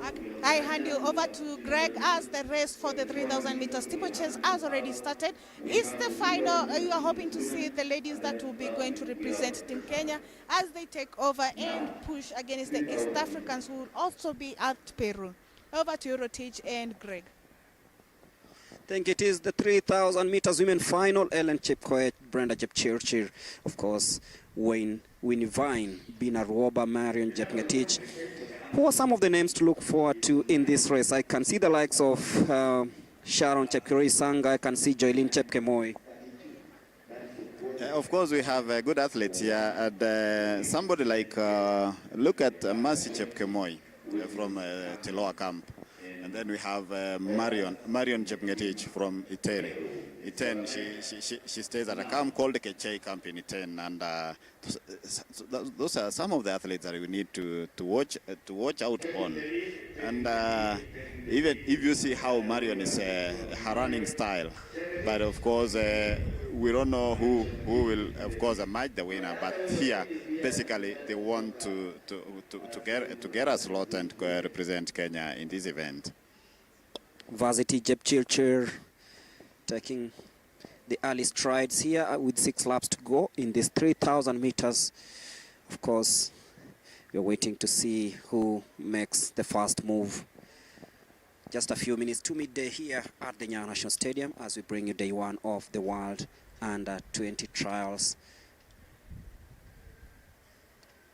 That is Varsity.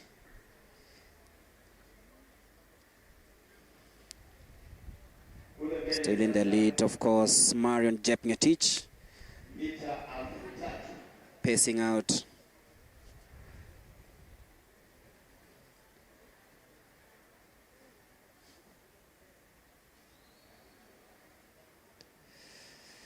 That is Mercy Chepkemoi. Look at the technique. Sharon Chepkemoi also in the picture. 9 minutes 32.00 seconds is the time to beat with 5 laps to go. Yes, some of these athletes, they've represented Kenya, of course, in various events. The Africa Championships, we have the World Under-20 Cross-Country Championships, the World Cross-Country Championships in the junior category, that is the World, that is the Under-20. We also have the Sirikwa Classic, you remember that happens annually in Eldoret.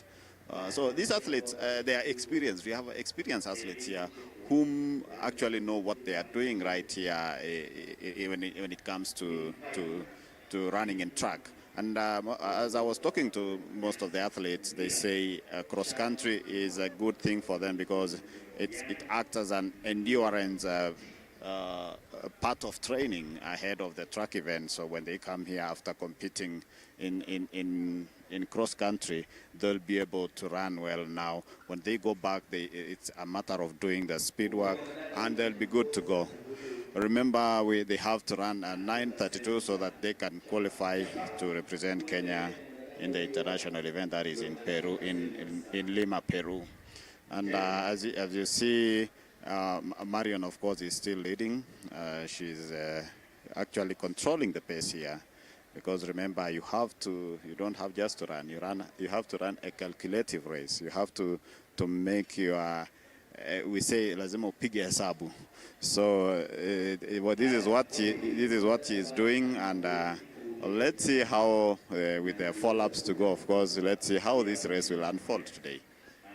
Marion Jepngetich is still leading the lines together with Brenda Jepchirchir. And of course, as Bernard says, you have to calculate your moves. Reminds me of the 5,000 meters men final where Ishmael Rokito timed his run well to emerge win, and of course book a ticket to the Lima, Peru World Under-20 Championships. But it's all about Brenda Jepchirchir from Iten and Marion Jepngetich. It's a 1-2, but still very close. It's a cluttered field. You can't really tell who is going to make the first move. 3 laps to go in the 5,000 meters. 8 athletes, actually 7 athletes now, heading into the last 2 laps of this race.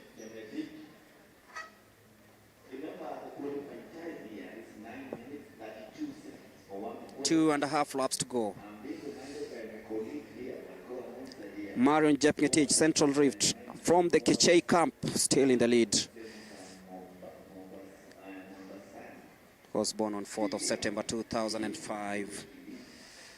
The long strides still dictating the pace here.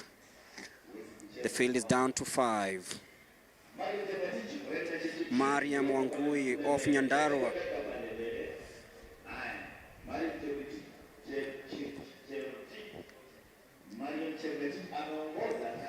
But it is Marion Jepngetich and Brenda Jepchirchir.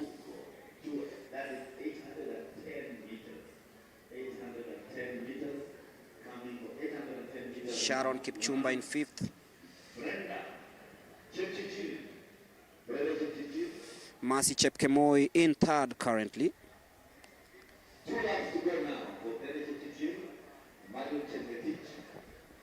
Of course, with 2 laps to go, you know, Mercy Chepkemoi comes from deep, is it Nakuru County? That is Tiloa Camp in Nakuru County, which has also produced some of the best athletes like Purity Chepkurui, who was the former 1500 meters under 20 champion. Of course, I think she was also in the African team that competed in Douala, Cameroon. These are the athletes who have been nurtured there. So, of course, you see she's hanging on in 3rd place and she doesn't want to be dropped.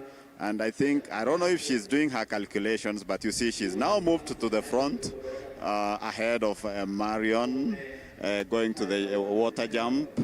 Marion also has reacted. We have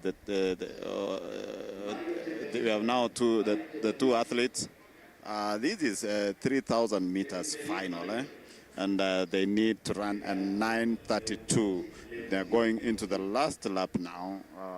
If you look at time, I think they'll be able to qualify for this race. We have the 2 athletes now in front. That is Marion and Mercy Chepkemoi.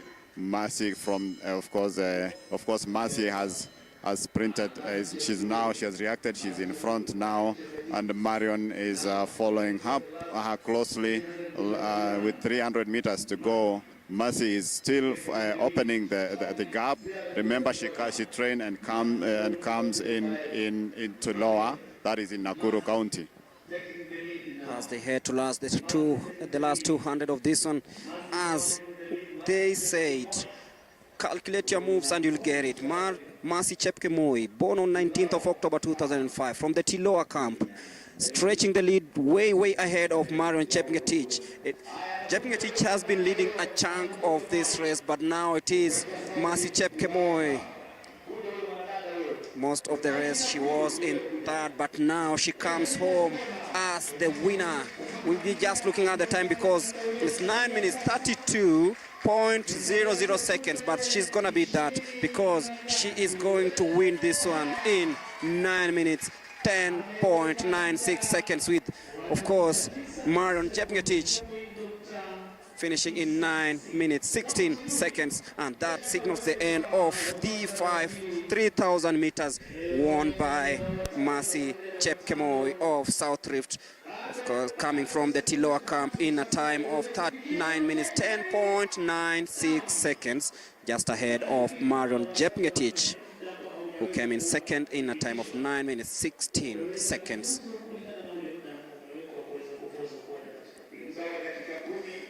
Tactical race from the winner.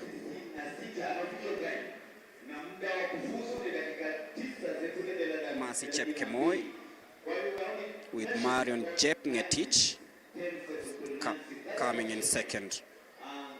According to what we say, perhaps they have actually attained the qualifying mark. What's the number of them? If you saw the round 3 or 4, Remember, after this we'll have the 400 meters women and the men final. Our official time Ule wa kwanza ameweza kuja dakika 9 sekunde 10.96. This has been incredible run.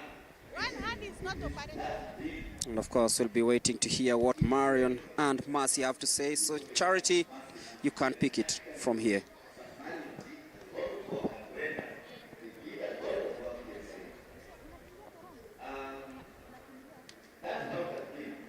Yes. Bila shaka wameweza kusema waweza kupigia mbio ambazo za kupigia mfano. Nani atawashinda? Bila shaka sasa kama tunasubiri mita 400 Tafanya lakini mimi nikifanya wanaume ambao kutoka mbio hizi mita 400 kutoka zitakuwa ni nusu finali. Kama itakuwa finali tutakwambia kulingana na vile tutakavyoweza kufahamisha. She's just qualified for the 3000 meter flat. Masi, ulikuwa umejitayarisha vipi kwenye hizi mbio? Hii race nilikuwa nimejitayarisha vyema. Sasa namshukuru Mungu kwa kunipa nguvu hadi nikawa mshindi kwa hii race. Pia nashukuru kocha wangu kwa kunitia motisha kwa hii race. Sasa namshukuru yeye kabisa. Target yako vile umeenda, usha-represent tena team Kenya? Nilirepresent team Kenya kwa World Cross iliyofanyika huko Belgrade. Performance ilikuwa vipi? Niliweza kuchukua position 12. Ilikuwa first day yangu kucompete na Ethiopians na wa nchi nyingine. Sasa nimelearn experience, sasa nimepata experience ya race. Sana. All the best and congratulations. We are also joined by number 2. Kwa majina ni nani? Kwa majina naitwa Marion Chemgetich. Marion, congratulations. Hii itakuwa mara yako ya kwanza kukimbia na team Kenya? Hapana, hii ni mara yangu karibu mara 5. Yeah. Umerepresent team Kenya wapi na wapi? Nimerepresent Africa Championship Zambia, nikarepresent Tanzania na cross country. Sasa vile umeweza kukimbia na team Kenya kwa hizo mbio zingine, umeweza kupatana na wanariadha kutoka Ethiopia, Eritrea, Uganda. Sasa unafeel uko na experience ya kutosha ya kuleta hiyo title ya World Under 20? Nienda kung'ang'ana tuweze kushinda, kuenda kurepresent Kenya, kuleta medali. Niko na imani tutaenda kushinda tukienda kutrain. Na unatrainia wapi na pengine una balance aje vitabu na masomo? Na train then mimi nilimaliza shule last year 2023. Yeah. Okay, all the best and congratulations. Thank you. We are also joined by number 3. Kwa majina unaitwa nani? Eileen Chepkoech. Pardon? Eileen Chepkoech. Eileen Chepkoech. Vile umeweza kumaliza mbio leo, unahisi aje na ukirudi kwa kambi utaenda kuangalia nini sana? Naenda kung'ang'ana na mazoezi. Na niking'ang'ana na mazoezi naomba Mungu anisaidie. Ni nini umeona bado haijakuwa sawa? Endurance ama speed? Speed. Unatrainia wapi na uko form? Niko form 2 na train shule yangu. Kunyak High School. Kunyak High School. All the best and congratulations. Thank you. Thank you. Those are the number 1 and 2 for the 3,000 meter 3,000 meter flat ladies. They've just qualified for the team and they're hoping that they'll be able to continue with the Kenya dominance at the under 20 championship. For Chemgetich, she's saying that she's going back and she's happy. This will be her 5th time representing Team Kenya and she's hoping that she's gained enough experience to be able to improve on her performance. And also we had number 1 talking about also her experience. She's saying that it was when she went for the cross country, it was the first time she finished 12th, but she had not raced with the Ethiopians again. But now she feels that she has the confidence and courage to also to fight for her position. As we move on now to the next race, which is being prepared, I hand you over to Greg and Rotich on the other side. That's Mercy Chepkemoi on her way to winning the 3,000 meters, just ahead of Marion Chepngetich from the Kachai camp And of course, we are ready for the next one. It is the 400 meters women. Zinad Akulang Joseph, Charity Imali Musundi, Judy Kemunto, Diana Dina Anyango Nyawanda, Marion Jepchumba, Faith Salome Paul, and Faith Kemunto Onserio. But that is Mercy Chepkemoi soon after winning the 3,000 meters. But it is now time for the 400 meters finals. We start with the women race. 55.40 is the set time.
Ningependa kuwatangazia waliofuzu kwa fainali ya mita 100 wanaume hapo kesho.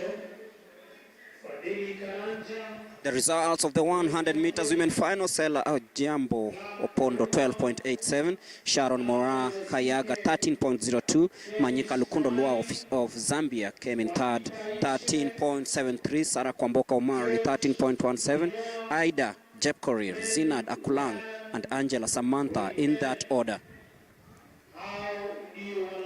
Wanane waliofuzu kwa fainali ya mita 100 hapo kesho.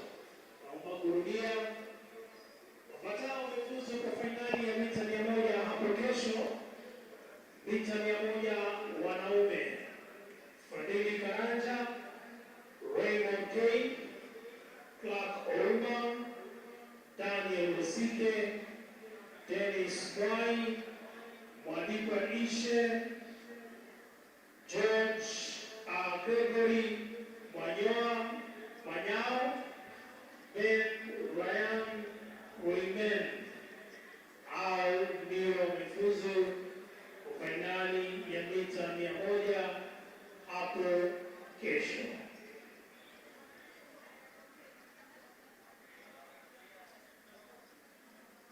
Nasubiri tu wakati wowote kutoka sasa mita 400 dada wataweza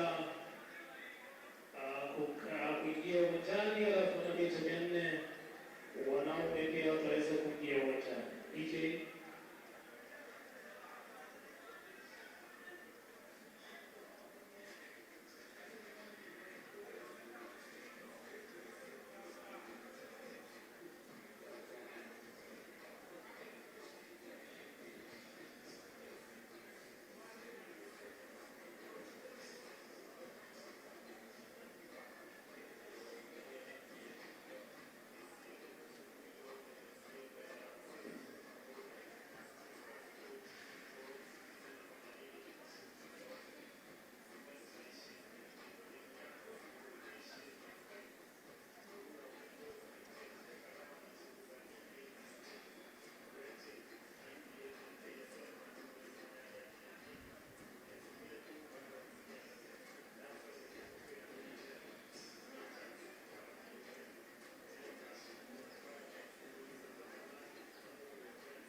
upande mwingine naomba mita 400.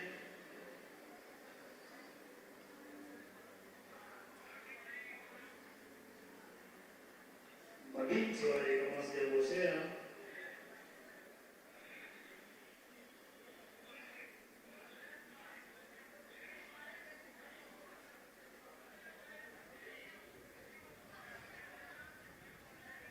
tayari wanawasili pale mabinti mita 400.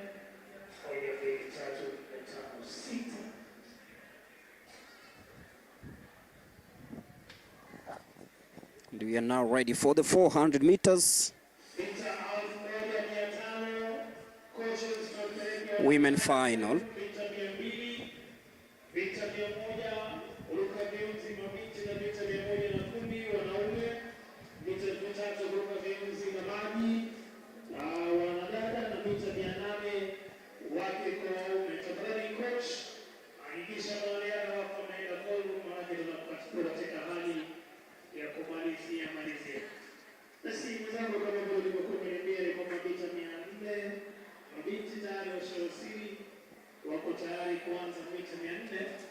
In lane number 2 we'll have Zinada Kulang Joseph of ART, and that is Charity Imali Musundi of Nairobi in lane number 3.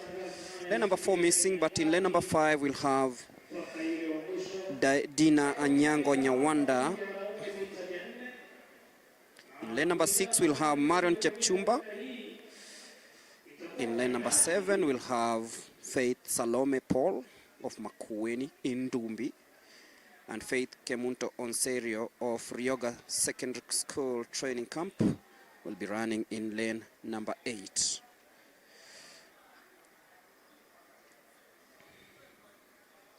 So 6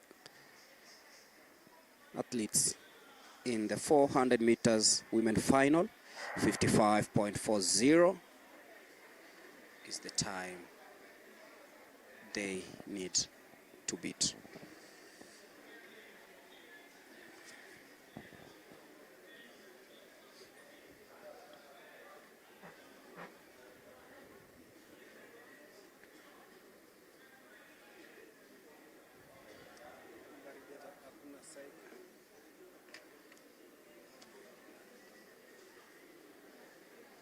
mita 400 wasichana fainali. Lane ya pili Zina Joseph kutoka, naomba nyoshe mkono. Zina, asante. Lane ya tatu Charity Imani, asante. Lane ya 4 Judy Kemuto. Judy.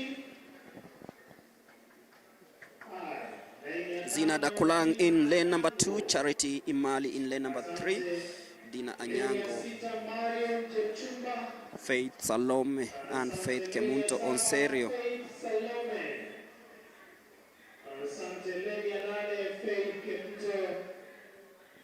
Asante, kila la heri kwa mbio hizo za mita 400. Kumbuka muda wa kufuzu kwa kina dada ni sekunde 55.40. Kumbuka shindano hili ni la finali. So 55.40 is the time they need to beat. Zinat Akulang, Charity Mali, Dina Anyango Nyawanda, Marion Jepchumba, Faith Salom, Faith Onserio.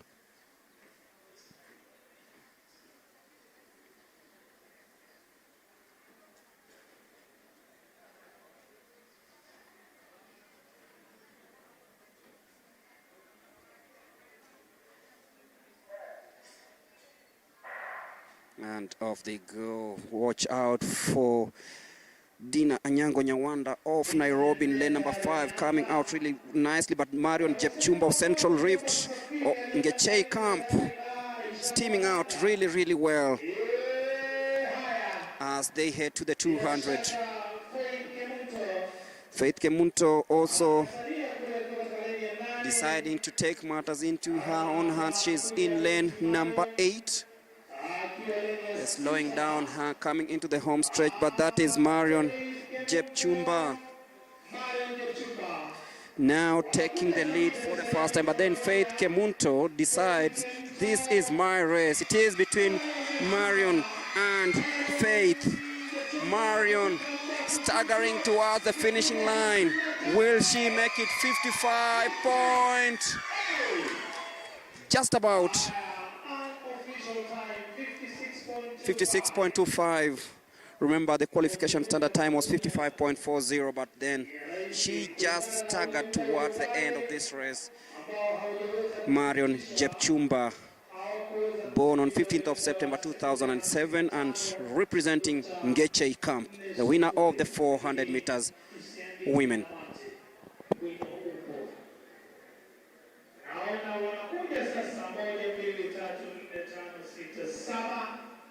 Wanariadha wanakuja sasa wa mita 400 wanaume, na hii nayo bila shaka ni fainali. Kumbuka muda wa kufuzu Faith Kemunto Serio in lane number 8, leading all the way as they took that bend towards the 200-meter mark.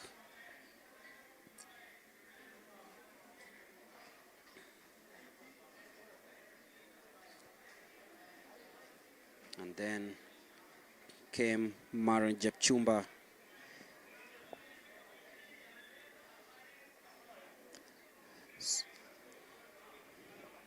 Marion Jepchumba winning that one as she took it really, really nicely. As you wait for the main race in the 400 meters.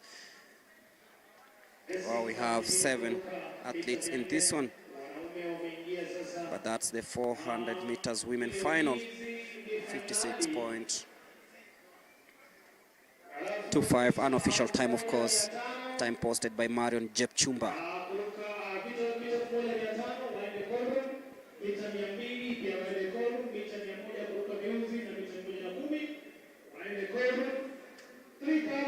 steeplechase women call na mita 800 pia tufunge kazi waende call mara moja ili tuweze kuokoa wakati. Sisi kama naambiwa kwamba mita 200 wao tayari wanapasha vizuri moto. Kuka hizi ni mbio ambazo zinahitaji kasi sana.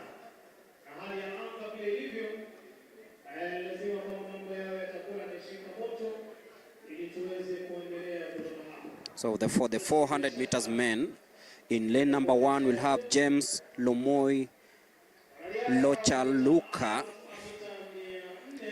representing ART from the Kakuma refugee camp. Evans Kiprono Rotich will be running in lane number 2. Kelvin Kipkosgei from Elgeyo Marakwet will be running in lane number 3. Then we'll have Gilbert Nyamao Kereo, Nyanza South, representing the Keberesi camp in lane number 4. Francis Kimeo Nzuki from Keberes camp in lane number 5. Andrea Abie Madut of South Sudan representing the Venom camp in lane number 6, and Dalton Kiprono of Vihiga Mbihi camp in lane number 7. Lane 7, Dalton Kiprono. Lane 8, Kenneth Kiprop. Basi bila shaka kutoka muda wa kufuzu ni sekunde 46.65. They're looking to beat 46.65, which is the set time for the World Under-20 Championship. So this is the 400 meters men final.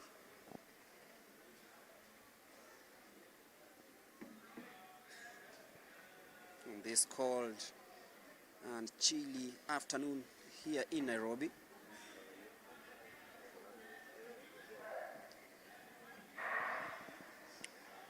And off they go straight away. Look at Andrea Madut of South Sudan coming out and pulls. Very, very unfortunate, but they watch out for Dalton Kiprono from the Mbihi camp.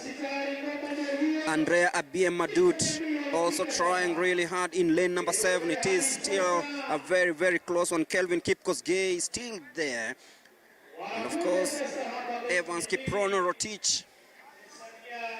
But then it is Andrea Abie Madut, Dalton Kiprono. But then in lane number 3, Kelvin Kipkosgei of North Rift, representing Elgeyo Marakwet. He is in the lead, just ahead of Utawala Springs Club, Evans Kiprono, 48.89, unofficial time, of course.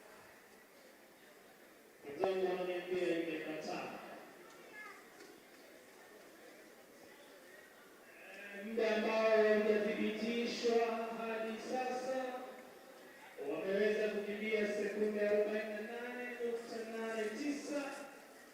Nakumbuka muda wa kufuzu mita 400 wanaume ilikuwa ni sekunde 46.65. Sasa And that's the winner, wacha tusubiri. Kelvin Kipkosgei, 48.89. Unofficial time, of course. Remember, there are field events also taking place.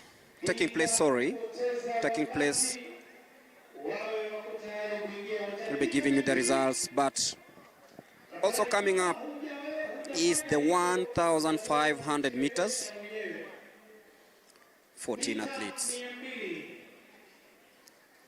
both in the men and women final. So the 1,500 meters women final comes up shortly before ushering in the 1,500 meters men final.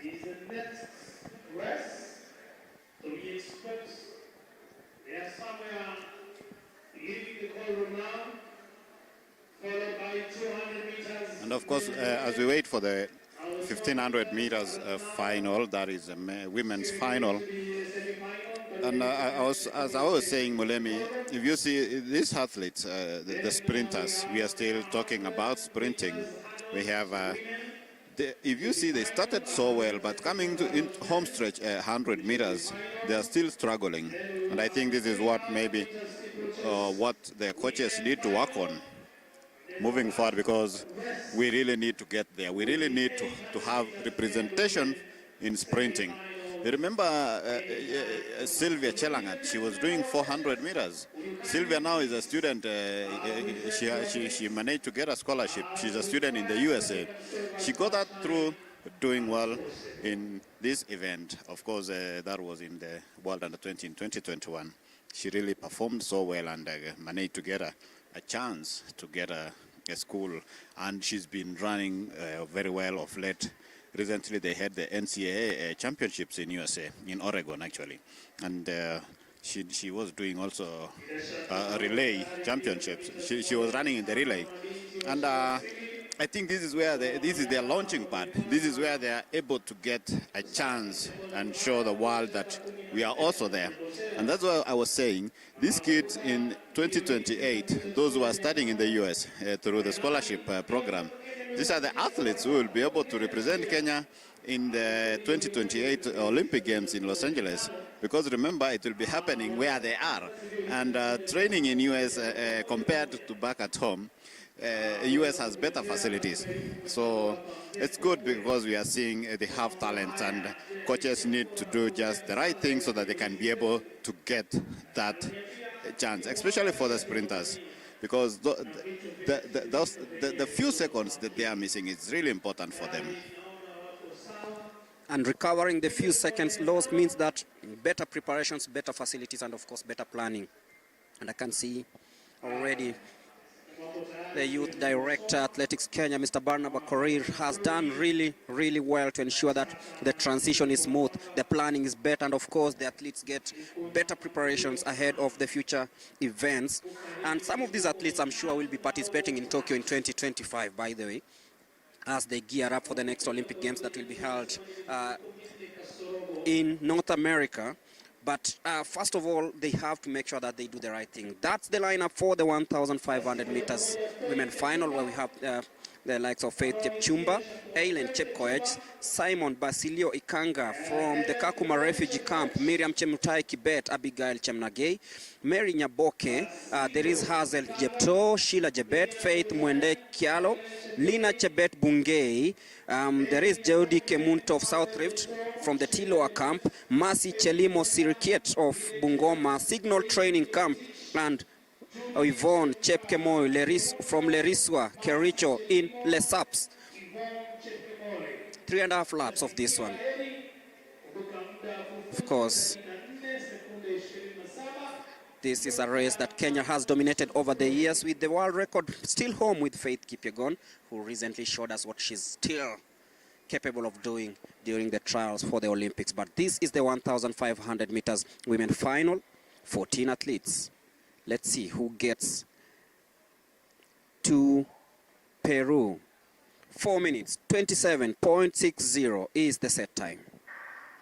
And off they go, the 1,500 meters. Of course, this will be very tactical, because their heroes are born here in Kenya.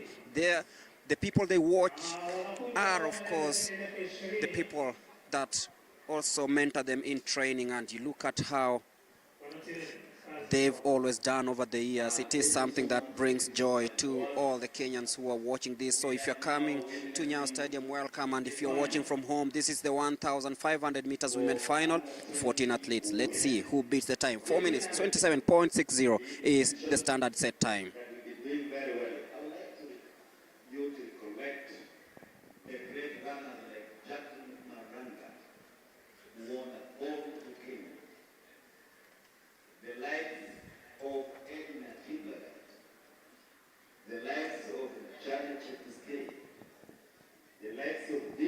Heading towards the completion of the first lap of this one.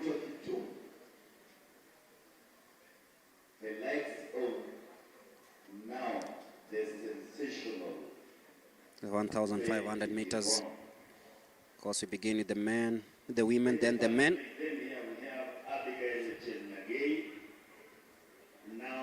Mary Nyaboke Ogwaka now in the lead.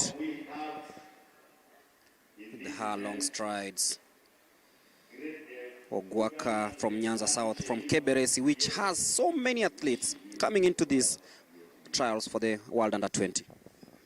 That's true. I think we also need to see how the St. Peter's Keberesi students will perform. We have one is competing here in the 1,500 meters race, of course, and the other one is in 800 meters race. I think they will be seeking a slot here. And talking about 1,500 meters, you remember last time in Cali, Colombia, the last event, the last edition, we did not get a gold medal in the 1,500 meters. because an Ethiopian, Bika Halom, won gold, and then of course with a course record, of course, and then we had Brenda Chebet winning silver, and then Purity Chepkurui settled for bronze. Now, who is going to who is going to reclaim the title we lost in 2022? Because I remember in 2021, Purity Chepkurui bagged gold ahead of Brenda Chebet. So it's a matter of now, who is this strong athlete who will be able to reclaim the title that we lost in Cali, Colombia.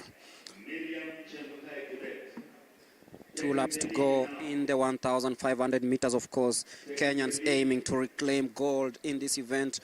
Quite a disappointing outing in Colombia last time out, winning only 3 gold medals, which wasn't really good. But you look at this field now separated in 2. That's quite unusual, because most of the time the 1,500 meters race is very close. But still in the lead at the moment, it's Judy Kemunto from Tiloa camp. And of course, heading into that is Faith Chepchumba, now in the lead. As they take that bend, heading into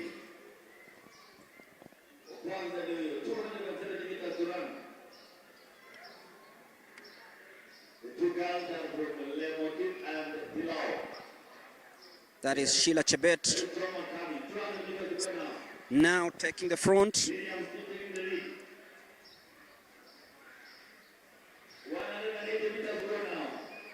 Sheila Chebet still in the lead. Abigail Chemnagay. Miriam Chemutai Kibet still there.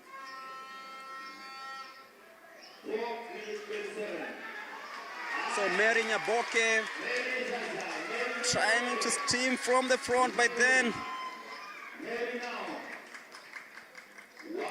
Sheila Chebet 44 minutes 19.39.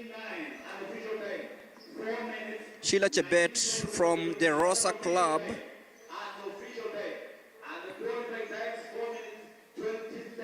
Just about winning that one, Sheila Chebet. Of course, Sheila Chebet was 4th in the World Cross Country Championships in Belgrade.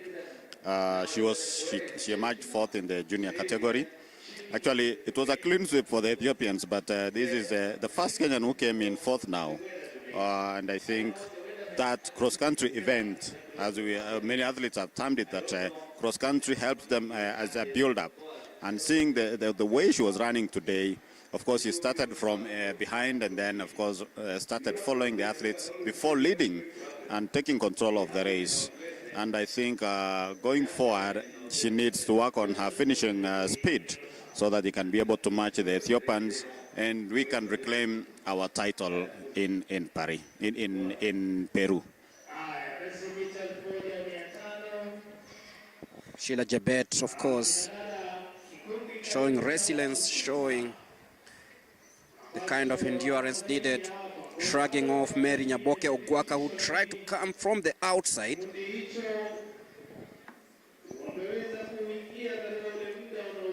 Mary Nyaboke tried to come from the outside, but then Sheila Chebet, born on 31st of December 2005, steaming away to win the race in 14 minutes.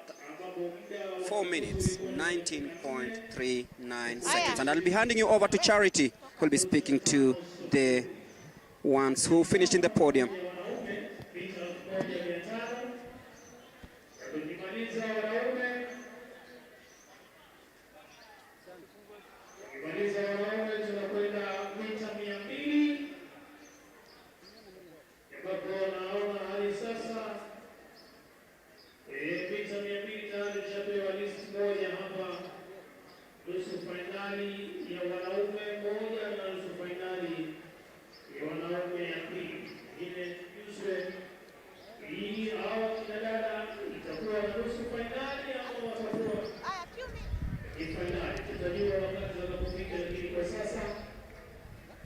I'm joined here by, thank you so much, Greg. I'm joined here by 1,500 meters winners. I have Chebet, you've represented Kenya during the World Cross Country. Sasa umesema umepata experience ile ya kutosha kuweza kukabiliana na wasichana kutoka Ethiopia na hizo countries zingine? Kwanza siku ya leo nashukuru Mungu. At least nimekimbia vizuri. Nimekata timu ya Alima. I think nitaenda kujikaza kufika huko. Apart from World Cross Country na saa hii umekata ticket ya kwenda Peru, umerepresent team Kenya tena? So kwa mazoezi pengine utaenda kufanya nini? Juu nimeona warembo wengine walikuwa karibu wakupite hapo. Nitaenda kustick sana na speed work ya uwanja track. Una trainia wapi na uko na miaka ngapi? Na trainia 18. Hai niko na 18. Nilimaliza. Thank you so much. I'm joined here by a lady from Lemotut. Utavuka hivi kidogo. Karibu sana. Kwa majina unaitwa nani? Ya kwanza wacha nishukuru Mwenyezi Mungu kwa ulinzi wake na upendo wake. Ya pili, kwa majina yangu ni Miriam Chamte, natoka Lemotut Athletics Training under coach Paul Kame. Vile umekimbia leo, umeweza kuangalia pale mazoezi yako imefika. Ukirudi kwa mazoezi utaenda kuangalia ni nini? Kwanza wacha nishukuru coach wangu kwa vile yeye ndiye amenitrain mpaka nifika hapa. Tena na wa promise Kenyans nitaenda kuwakilisha Kenya yetu vizuri. Nitahakikisha nimeleta goal. Okay, thank you so much. Asante. That was number 1 and number 2 for the 1500 meters ladies. We had Jebet. She represented Kenya during the World Cross Country Championship, and also we had Lemotut, our lady from Lemotut also preparing herself.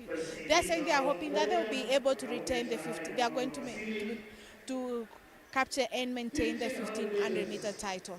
Over to you, to Mlemi. Thank you, Charity, and those are the results for the 3,000 meters women final. Miriam Chemutai Kibet, 9 minutes 23.96 seconds. Mercy Chepkemoi, of course, emerging winner in that one, 9 minutes 10.95 seconds. And of course, Marion Jepngetich, 9 minutes 14.46, came in second. And the likes of Joylyn Chepkemoi, 9 minutes 37.60 seconds, not really a good time compared to her standards. And on your screens right now are the men ready for the 1,500 meters.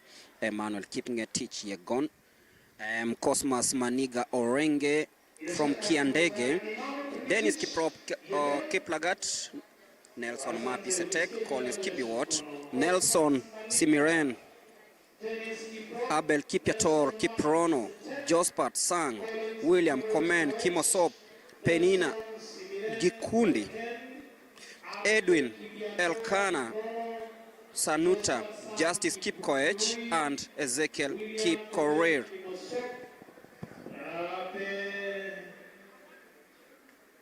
Edwin Elkana Sanutia, Justice Kipkoech, and Ezekiel Kipkorir. Ladies and gentlemen, 1500 meters, qualifying time 3 minutes 48 seconds point 00. All the best.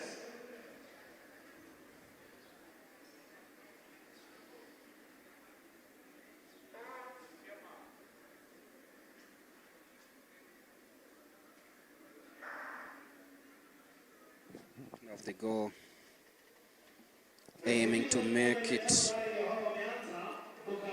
to Lima in Peru. 3 minutes 48 seconds is the set time for the 1,500 meters. 3.5 laps of this one. Of course, looking at the likes of Emmanuel Kipngetich, Cosmas Orenge, Dennis Kiprop, Nelson Mapi, Collins Kibiwot Koech, Nelson Pariken, Abel Kipiator, Jospat Sang, William Komen Kimosop, Penina Gikundi, Edwin Elkana Wafula, Justice Kipkoech, and Ezekiel Kipkorir.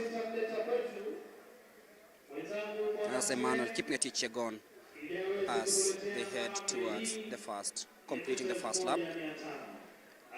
And just hanging there is Edwin Elkana Sanutia of the Signal Training Camp. The State Department of Education, the Coca-Cola,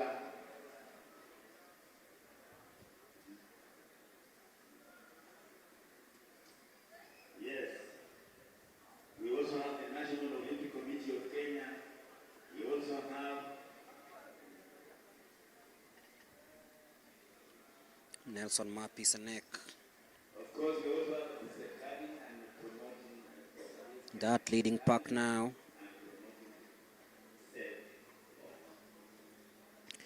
Together with Emmanuel Yegon. Also, Josephat Sankip Kurui still in the lead on the outside. Is Elkana Sanutia. Taking the lead, tall guy from Bomet. Remember, this is 1500 meters. 1500 meters. This makes me think of the guy that 3 minutes 48 seconds is the time they need to beat in this one. That's the tall figure of Josephat Kipkurui Sang.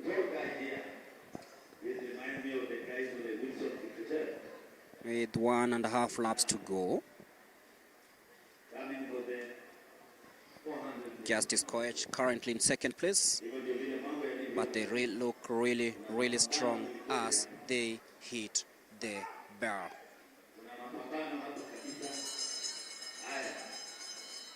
Still way within that standard qualification time of 3 minutes 48 seconds. Of course, Josephat Sang still in cruise control of this one. Checks over his shoulder.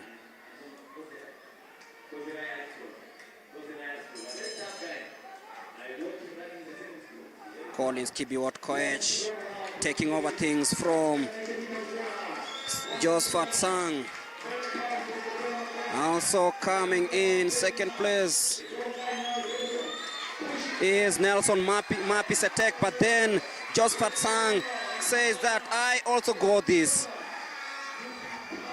Collins Kibiwot Koech will be winning this one. 3 minutes 41.41. Celebrates ahead of Josephat Sang Kipkurui of 2 Running Club. So that's the winner of the 1,500 meters. Collins Kibiwot Koech, born on 11th of February 2006, representing Gechei Camp in Nandi.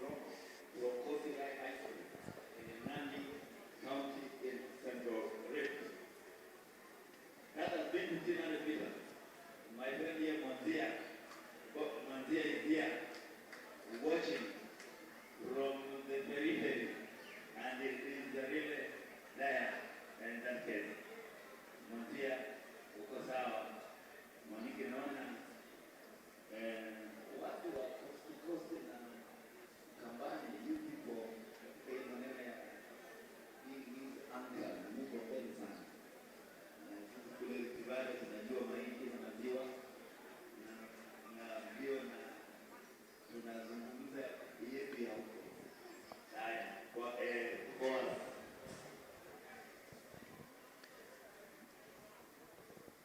Josephat Sang Kipkurui looked really strong, but then Collins Kibiwot Koech had the answers to this, and this was the last lap, of course. let's see, Josephat Sang Kipkurui 400 meters men. was leading all the way, but then Collins Kibiwot Koech, who looked really strong, steamed from the inside lane, of course, didn't find space there, then tried from the outside,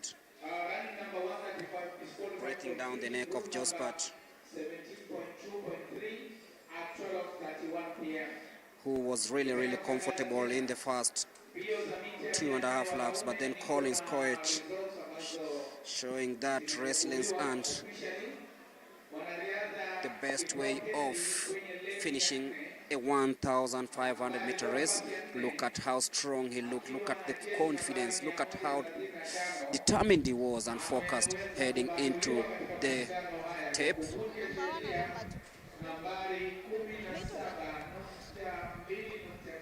Nelson Mapisetek tried, but then Josphat just hung in there to finish second, but then it was Collins winning, and now Charity has Josphat and Collins, who finished 1 and 2 in the 1,500 meters. Thank you so much, Greg. I'm joined here by Collins Kipruto. Kibiwot, sorry. Collins Kibiwot. Nimeona umeweza kukimbizwa mbio sana na wenzako. Kukata hii tiketi inamaanisha nini kwako? Kumaanisha nataka nikuwe champion kwa hii mbio. Sasa ni ile nimang'ang'ana tu ndio nikuwa kama wengine. Sasa nataka kuambia Mungu asante kwa hii competition imeenda leo. Naona sio mbaya. Niko nikielekea nikuwa kama hao wengine, kama na sport sana na hao wengine. Sasa nataka kushukuru Mungu. Ni hayo tu. Ni nini ilikufanya ikakuvutia kwenye kuingia kwa hizo mbio? Ni mazoezi tu nafanya muda pole. Sasa unajua nilikuwa nifanya mazoezi pole. Alafu nikasema siku moja kuja kwa kama wengine. Nataka kuambia Mungu kwamba ukipiga mazoezi utakuwa tu kama hao. Una trainia wapi? Na trainia Iten ama sometime Kapsabet. Yeah. Uko shule bado ama uko na miaka ngapi? Niko na 18 years na bado niko shule. Sasa niko form 4 na maliza ETC. Yeah. Oh, the best. Thank you. Thank you so much. I'm also joined here by number 2. Kwa majina ni nani? Kwa majina naitwa Josphat Kipkirisa. Josphat Kipkirisa. Josphat Kipkirui sang.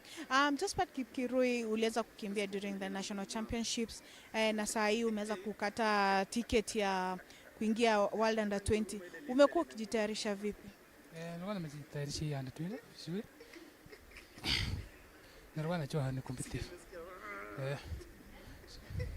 Nilikuwa natarajia kuwa mshindi. Yaani nilikuwa nimepanga niende vizuri bila. Ni nini ulikuwa umepanga?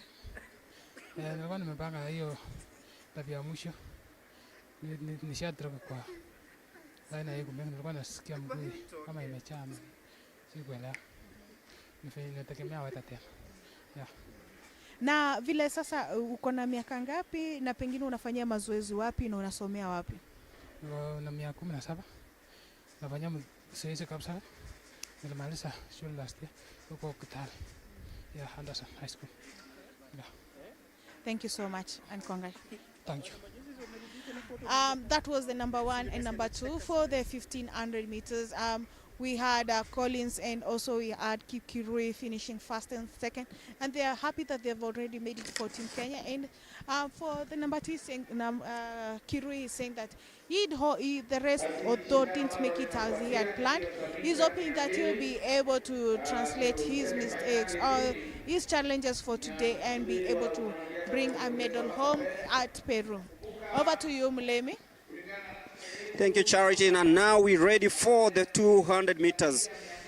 The women, of course, and the men. Semi-final, 24.35 for the women, and of course 21.35 for the men. In the women lineup, we expect Zinat Kulang Joseph, Sela Ajiambo Opondo, who won the 100-meter semi-final number 1, Angela Samantha Cherono of Central Rift, Sharon Moraka Yaga, Beatrice Nyanchoka Machoka of Kisii, representing Keberesi once again. 2 Keberesi athletes in this one, and Faith Onserio, who finished second in the 400 meters. She'll be running for the Ryoga Secondary School Training Camp, and she comes from Nyamira County, born on 1st of December 2007. She'll be running in lane number 8. So Zinad, Selfa, Angela, Sharon, Beatrice and Faith in the 200 meters women semi-final.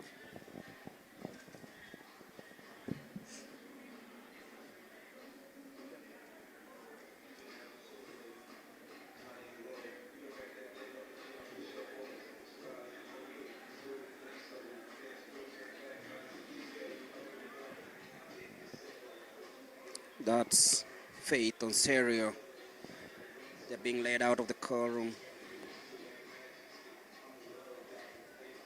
Zinada Kulang Joseph. And of course, Selfa Ajiambo Opondo, winner of the 100 meters. She'll be aiming to clock at least 24.35 in the 200 meters.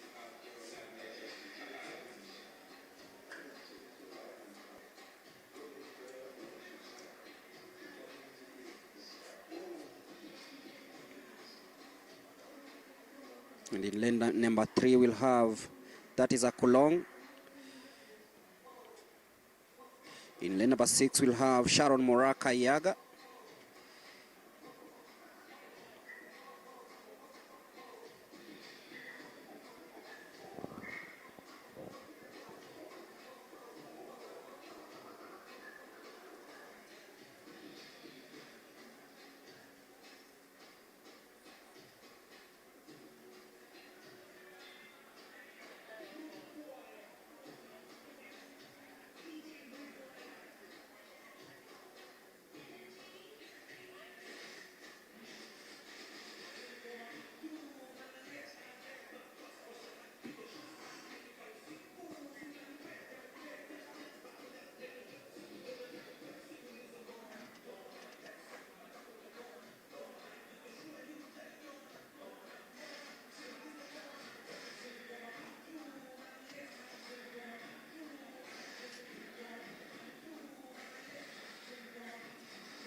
So the athletes getting ready for the start of the 200 meters.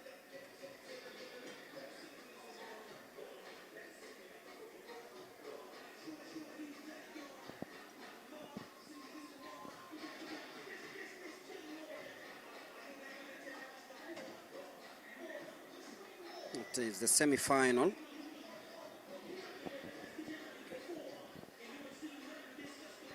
Be hoping to see if one of these athletes will make it to Peru for the World Under-20 Championships. That's Beatrice Nyanchoka Machoka in lane number 7.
Basi shindano la mita 200 kina dada Sara Kwamboka Omari, Zainab Akula Joseph,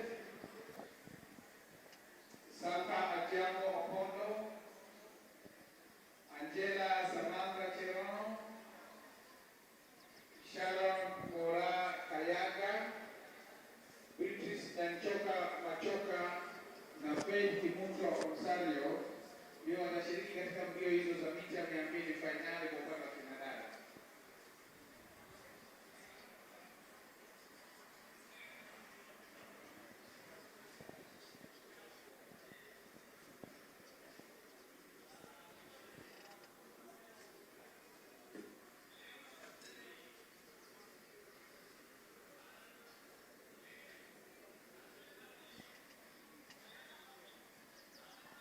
Ready for the 200 meters semi-final. 24.35 is the time set. Standard time set for qualification to the Lima Paris Games. So we're ready for the 200 meters.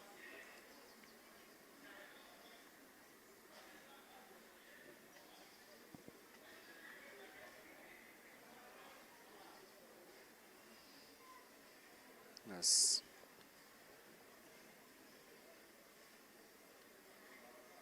we await for the restart of the 200 meters.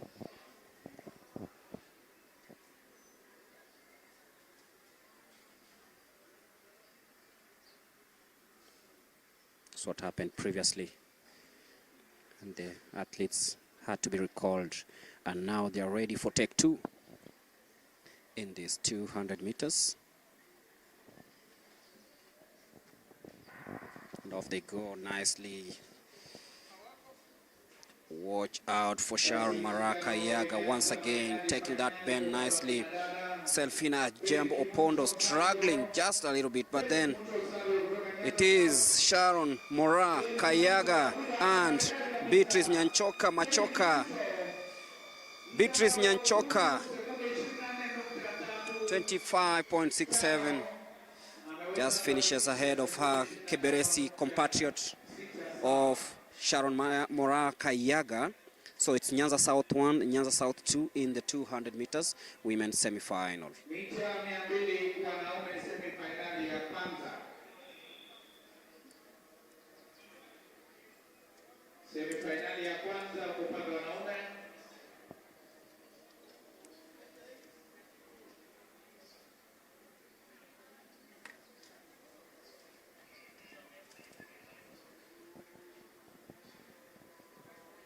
So you wait for the men to come out and try get the qualification time of 21.35. And in lane number 3 in semi-final number 1, Fadhili Karanja, Dennis Kiprono, Mandiba Mwamvura, Dennis Mwai Ngwangui, Joshua Muteti, and Gregory Munyao. But this is how it went down in the women's semi-final. The 2 athletes from Keberesi, Beatrice Nyanchoka Machoka and Sharon Marakayaga, battling it out. But then it was Beatrice Nyanchoka who had the gas to see off the last few meters of these 200 meters, beating Sharon to second, 25.67, just falling short of the 24.35 mark set.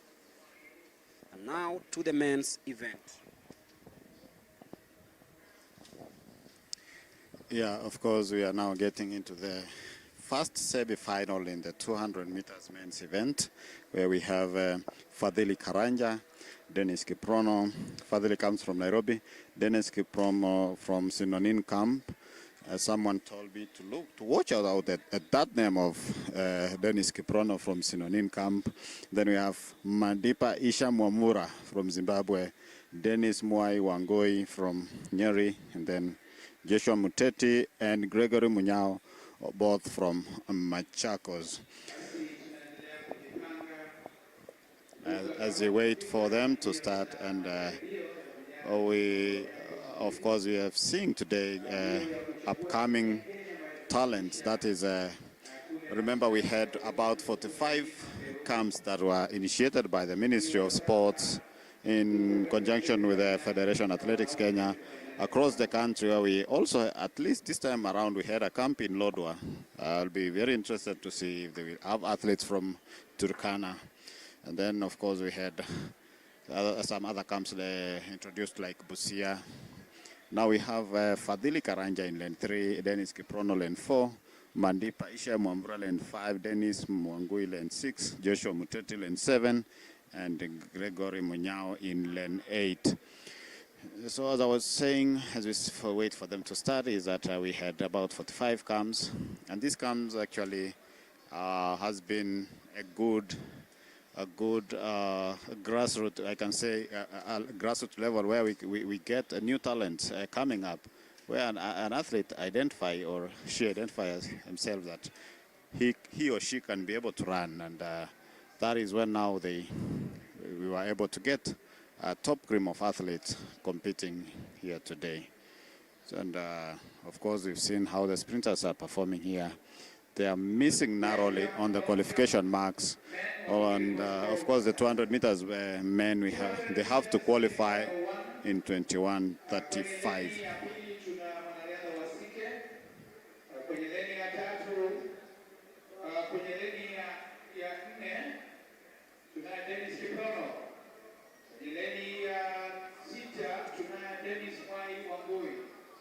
Kwenye leni ya 7 Joshua Muteti, kwenye leni ya 8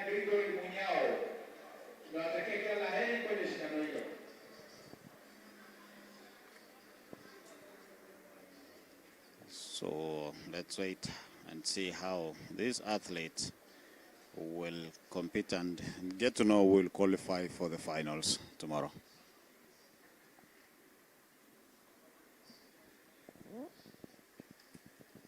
Dennis Kiprono is a name to watch, so is Dennis Mwai Wangui, and of course Wasike, and off they go nicely. And watch out for Dennis Mwai Wangui, just as he did in the 100-meter semi-final. He is off the blocks really nicely, but then it is Kiprono coming out really nicely. Wasike struggling in lane number 2, but then it is Wangui and Kiprono 1-2, 21.66, just about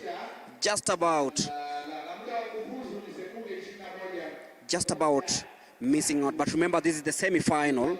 He'll have a chance also to improve on his time in the final. This young man who just won the 100-meter semi-final, he's now won the 200 meters semi-final number 1. Watch out for him. Dennis Mwai Wangui from Nyeri, born on 29th of September 2005.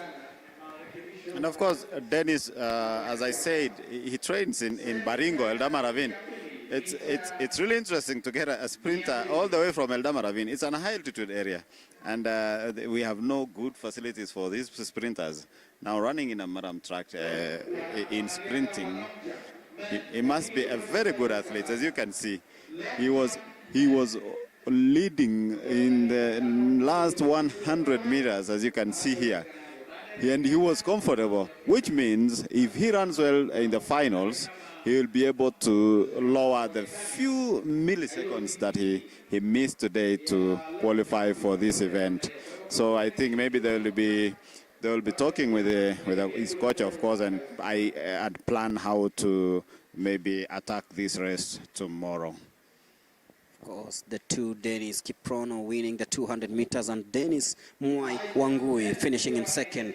And now we on to the next one, the second semi-final of the 200 meters, where we have Christian Baraka Butiko, Gregory Mukunya, Andrea Amiet Abiem Mudut, Ryan Roimen, Dalton Kiprono, and Keith Raymond. You can see Keith Raymond adjusting his blocks there, the man who hails from Kisii in Kiandege area. That's Dalton Kiprono in the sky blue bib from the Mbihi camp in Vihiga County. And I can see winner of the second semi-final of the 100 meters. He's now running in lane number 6. That is Ben Ryan Parakwoni Roymen from Rongai. Missing is lane number 4 and 5, and of course we have lane number 3. So missing is Gregory Mukunya and Andrea Abie Madut. So, but there is Christian Baraka Butiko in lane number 3. Of course, talking about Kiprono again, he has to really work hard. He might be motivated by his training mate, Ishmael Kirui, who was qualified for this event. So I think he will be asking him to do way better, work hard so that he can be able to make also the team, so that he can also represent the country together. As I said, they train, both are in Synonym camp in Baringo County, and it shall be interesting to watch the finals of this event. Semi-final 2. That is semi-final 2. We are waiting for the athletes to start with the race. Of course, Christian Baraka comes from Nairobi. And then Gregory Mukunya comes from Nairobi also. Roymen from Kajiado. Dalton Kiprono from Vihiga, and of course, lane 8 comes from Kisii. Raymond saying a prayer just before the storm. It is the 200 meters semi-final number 2, 21.35, the standard set time. So, who will join the two Dennis in the final? Dennis Kiprono and Dennis Mwai Wangui.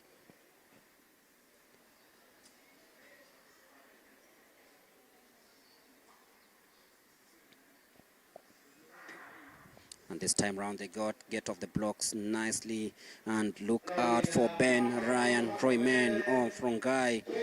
Very good technique heading into this one. Christian Baraka Butiko struggling just a little bit, but it is Ryan, Keith Raymond and Ryan. But then Keith Raymond steaming away in this one, and he'll be 22.65 is the time, just ahead of Dalton Kiprono and Ben Ryan Royman coming in third. So it is Keith Raymond, Dalton Kiprono and Ryan Royman in that order. So that signals the end of the second semi-final of the 200 meters.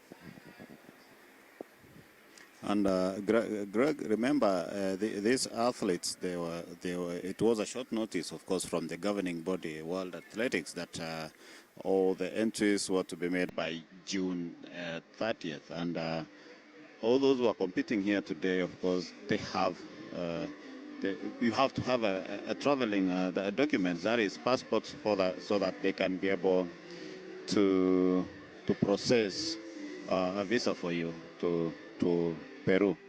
And I think that thing caught many unawares, because most of the people who normally compete here are students, and some of them didn't have these documents. But I think these are learning a lesson, because going forward, even if you are in Form 1, you now need a passport, because you might be a very good athlete, but you do not get a chance here because of that, just that passport. Of course, many were also complaining that they processed their passport, which has been at the immigration for a very long time. That's about 3 to 4 months waiting for that precious traveling document. So I think this is something maybe the government needs to look on going forward, so that we can have these talented athletes getting a chance to compete.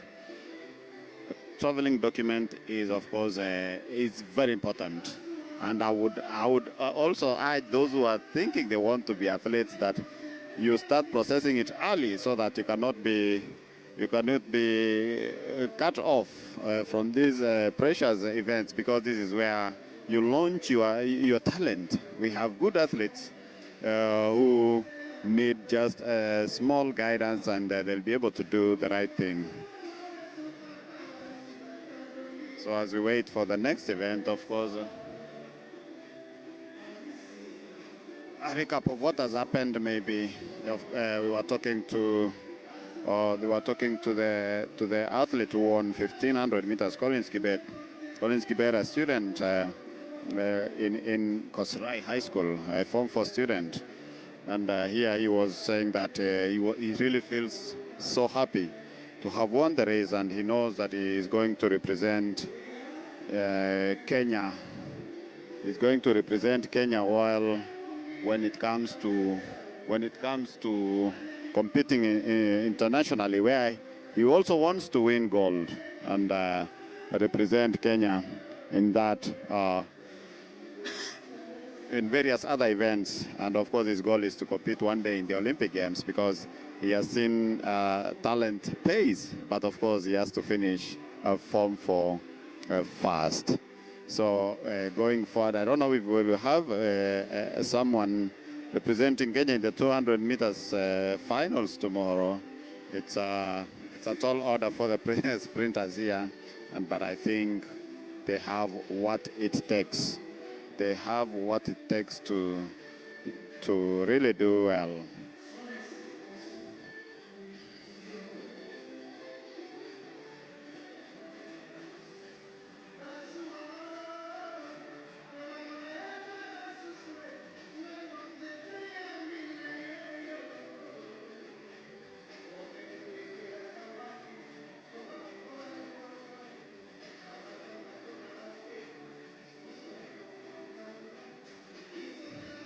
So I think the next race we have steeplechase women, that is final. Women's 3,000 steeplechase.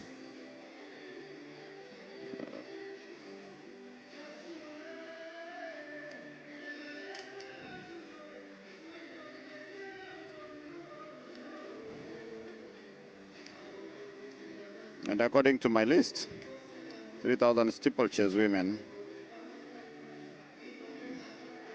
I'm still trying to look for the names here. I don't know if my director can help me with the names for the 3,000 steeplechase. Yeah, we have here Judy Chepkoech, Diana Chepkemoi, Sharon Chepkemoi, Sheila Chepkurui, Mercy Chepngeno Kosgei, Janet Chepkemi Amimo. Those are the 3,000 meter steeplechase women. Of course, they are warming up, and we have to get to know who will fit into Faith Cherotich's shoes at the 3,000 steeplechase event. Remember, Faith Cherotich won gold in Cali, Colombia, and of course, these athletes have to fit into her shoes because she'll now be representing Kenya at the Olympic Games. And that is why we said an event like this is a catapult an athlete to compete in international standards. So if an athlete competes here and gets a chance maybe to medal, it gives them motivation, more motivation to do to work hard. And I remember how Faith Cherotich started, and so going into Peru, we don't know who will be able to get us a lot, because in the last event, Faith Cherotich managed to finish the race in 9:16:14 ahead of Ethiopia's Sembo Almayu, who clocked 9:30:41, with her compatriot Meseret Shane finishing third in 9:42:02. And Mulemi, I want to single out Diana Chepkemoi, who trains in the Motit camp. She managed to win the ISF secondary schools cross-country event, but this is a high event. Well, let's see how she'll be able to compete here today. And off they go very well. Of course, Diana, and of course she's leading. She's in front, and what to see how the race will unfold. Remember, I said earlier that Kenya has been doing well in this event, and remember the qualification mark here is for the steeplechase is 10:38:00. Most of the athletes competing here are students, and of course it's their specialty. They have trained, they have prepared for this event. You will tell an athlete who masters by how she is jumping the hurdle, because that's why it's called a steeplechase. It has hurdles that you have to go over it, and you can see how they are jumping so well. So with the 7 laps to go, you will be able to get 2 athletes who will represent Kenya in the junior event. Remember, this is a biannual event that happens after every 2 years, and that means some athletes, most of the athletes, have graduated to the senior category, and we will be able to see who will get into the top 2 so that they can be able to represent the country in this event.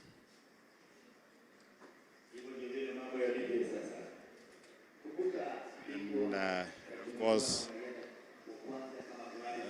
Judy Chepkoech from Nandi, that is from, she comes from Chepsaita camp, remember Chepsaita is where we had one of the biggest cross country last year. That was the first edition, and I'm told actually the federation confirmed that it has been awarded a gold label now. It's a gold label event, so that means we have 2 gold labels in Kenya. That is Chepsaita and Sirikwa. So Sirikwa cross country, of course. So if an athlete like Judy comes from Chepsaita, she must have been motivated by such event, which actually happens at the grassroots level.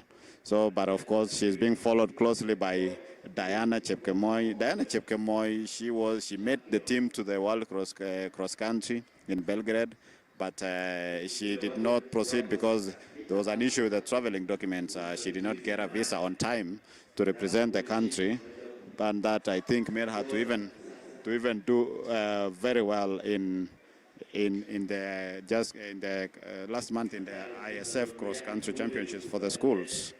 And then she's here again, seeking a place in Team Kenya. She comes from Lemotit Athletics Training Camp. That is in Londiani, Kericho County. Of course, it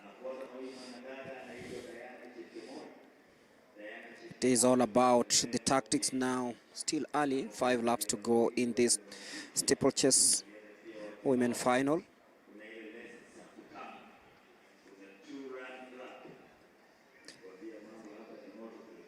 Judy Chepkoech still leading. Diana Chepkemoi.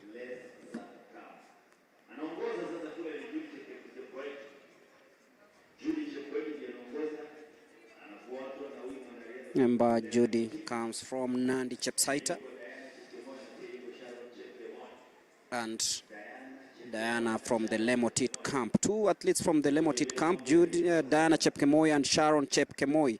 I don't know if they're related, we'll be finding out. But then it is Diana versus Judy heading into the last 4 laps of this 3,000 meter steeplechase, just slightly a few minutes to look at the 2 breaking away from the rest. It is Judy Chepkoech leading Diana Chepkemoi, who recently won the ISF cross country at the Ngong racecourse. Very tactical from her, and now she's into her specialty, the 3,000 meter steeplechase. Remember, she was born in 2007 in Londiani, and Judy Chepkoech born on 1st of August 2006. So Judy Chepkoech should be excited about her current position as they take the water jump, heading into the last 3.5 laps of this one. And look at the tired legs, but they keep on pushing. 10 minutes. 38 seconds is the standard time for the 3,000 meter steeplechase qualification. And it is Judy Chepkoech and Diana Chepkemoi, the 2 leading front runners, with 2 laps to go.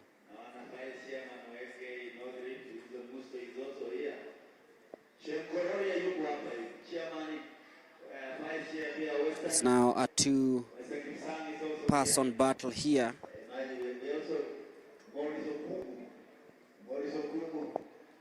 It's Judy Chepkoech still looking strong. Diana now aiming to take the front.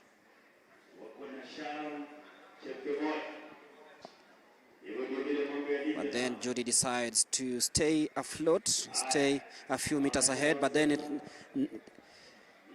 Diana now taking the lead for the first time. They're exchanging leads here as they head into the water jump. Judy comes out nicely, but then Diana Chepkemoi tells her that I'm still in this. Remember, just won an international race over the last few days. And now Judy Chepkoech will be breathing down Diana's neck as they take that hurdle with 2 laps to go. It's always nice to be a meter away, and Diana Chepkemoi knows that pretty well as she takes lead for the first time. 800 meters to go. It is the 3,000 meter steeplechase women final. Remember, afterwards we'll have the 800 meters both men and women semifinals. But Diana Chepkemoi now stretching her lead ahead of Judith Chepkoech of Nandi.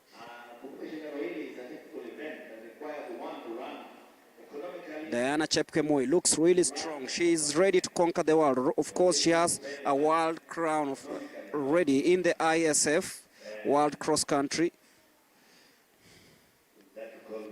Judith Chepkoech falling way back.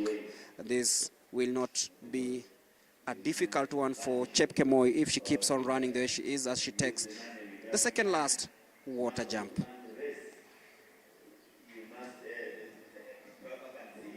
This Chepkemoi, Judith looks really tired as they prepare to hit the barrel. So it is Diana Chepkemoi. She looks really strong as she goes ahead and hits the barrel. Now she takes the barrel. Diana Chepkemoi, Judith Chepkoech, who looks really tired, but she'll keep pushing on. She knows that number 1 and 2 will automatically make it to Team Kenya, but they first of all have to ensure that 10 minutes, 38 seconds is the time they beat for this one. So at the moment it is Diana Chepkemoi who is going to win this one. Judith Chepkoech in second place. She started really well, but faded out with 4 laps to go. But it's all about Judith Chepkemoi. 10 minutes, 38 seconds is the qualification time. Will she make it? And this an athlete who's just fallen in the water. But it is Diana Chepkemoi. Of course, she's going to attain that time, 10 minutes, 38 seconds, and she's being cheered home.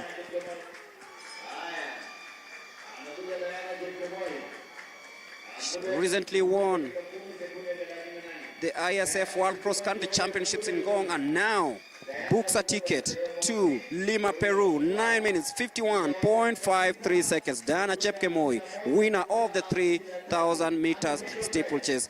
She'll be joined by Judith Chepkoech.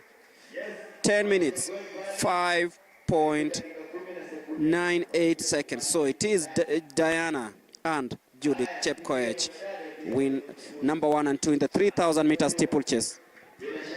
Now Diana and that is Judy, they have some work to do. They have to fill into Faith Cherotit's shoes and make sure that Kenya retains the title that we won in 2022 during the Kali championships. So we hope they'll rectify. Of course, they are going to train more, and we hope they'll make the team. They'll make the country proud by bringing home medals in August. Of course, Lima, Peru awaits for these athletes who've done really well to ensure that they take home the tickets for the World Under-20 Athletics Championships. And of course, we'll be waiting to hear what the athletes have to say about this. And that is Diana Chepkemoi jumping the barriers really well. This was the last lap of the 3,000 meter steeplechase, with Diana Chepkemoi winning in spectacular fashion, piping Judith Chepkoech to win this one, and of course booking a ticket to Lima, Peru for the World Under-20 Championships to be held in August. Diana Chepkemoi, sindio? So I'll be handing you over to Charity to speak to the winner, Diana Chepkemoi.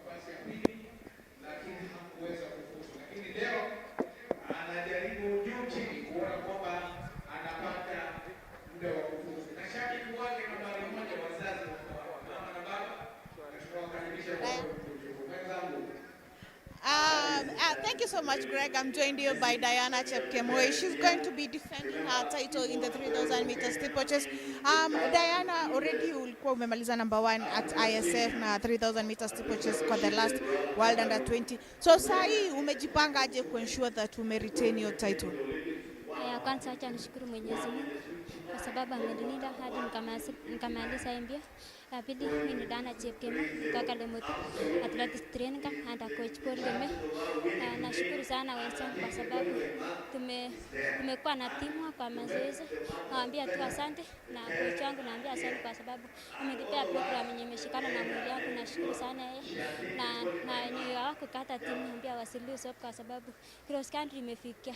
Sasa naambia tu mfanye bidii na mng'ang'ane. Kando na vile coach Kimei amekuwezesha ukafanya mazoezi na pia kumshukuru Mungu, wewe kibinafsi unajihisi vipi? Saini mara ya pili unaendea hiyo taji la World Under 20. Acha tena nishukuru Mwenyezi Mungu kwa sababu hii talent yenye amenipea. Nashukuru sana kwa sababu amenipea talent. Na tena kwa hii mbio yangu nashukuru tena Mungu kwa sababu hii steeplechase ni very easy na hii ndio talent yangu ya steeplechase. Nikimaliza steeplechase na hakikisha nimeweka world record na pia niende 5,000 meters. Yes. Nikienda huko Paris nitaenda kung'ang'ana na nitahakikisha nimeleta gold. Yes. All the best and congratulations. Thank you so much. That was Diana Chepkemoi. She'll be defending her title in the World Under 20. She's hoping that she's going to be able to do it. Over to you, Greg, as we prepare for the next race. Preparing for the 800 meters women's semi-final. A race that also promises excitement and every recipe you need for a good meal of athletics. The athletes, of course, getting the final instructions before the start of the 800 meters.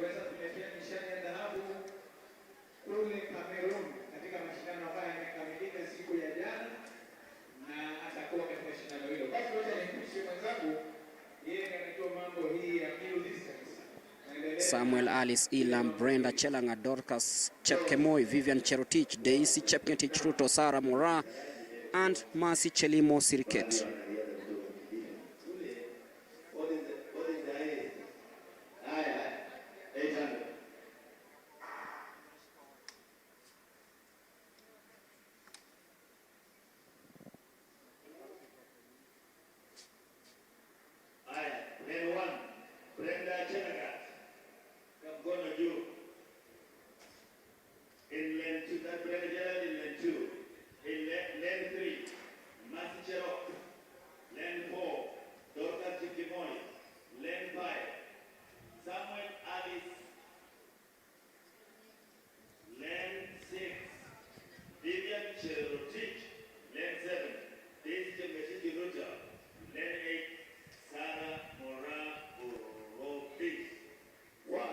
That is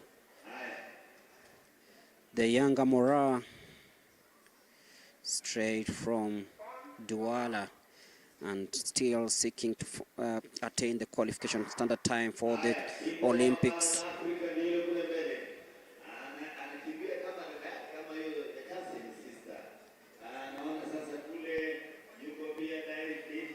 It is the 800 meter semi-final for the women. She's running well, pretty well. This is what we call experience now. Let us see, wait and see. Let us see whether the leading girl there, whether she's running economically good. Sarah Mara Orobi, of course, running for the Ngong Athletic Club, now in second place. Mercy Cherop still leading.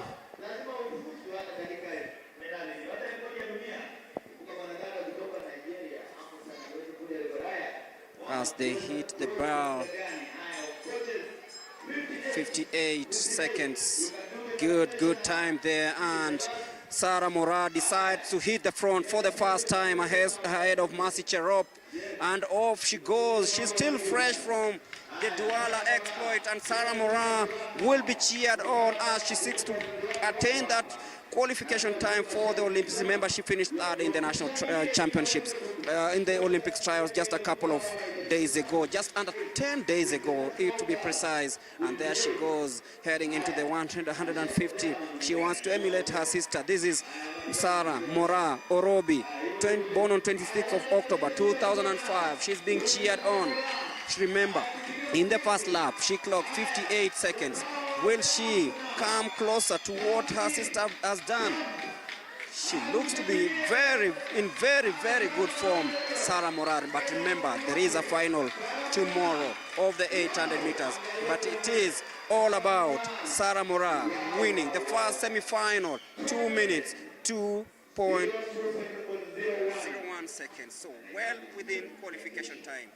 Coming in second place, of course, Mercy Cherop. And some of the weaknesses so that you can correct when she's running tomorrow. Mambo iko sawa. Basi nimeambiwa na Mary Moraa amesema kesho naona sasa mambo yanaingia. Bila shaka bora naona hapo. Mama kidogo, mama. Msichana mkimbia vizuri. Unamtakia hapo. Of course.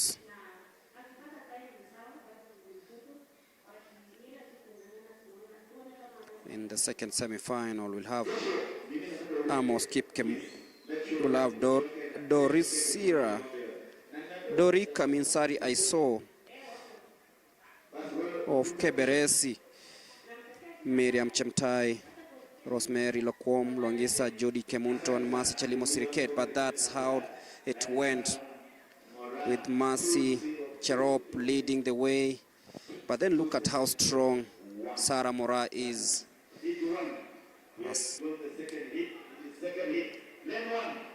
The home stretch.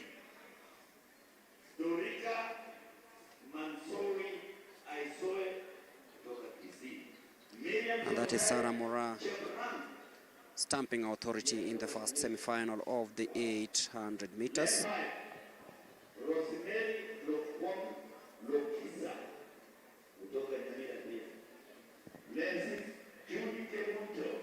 That is Jody Kemunto, Mercy Chalimo, and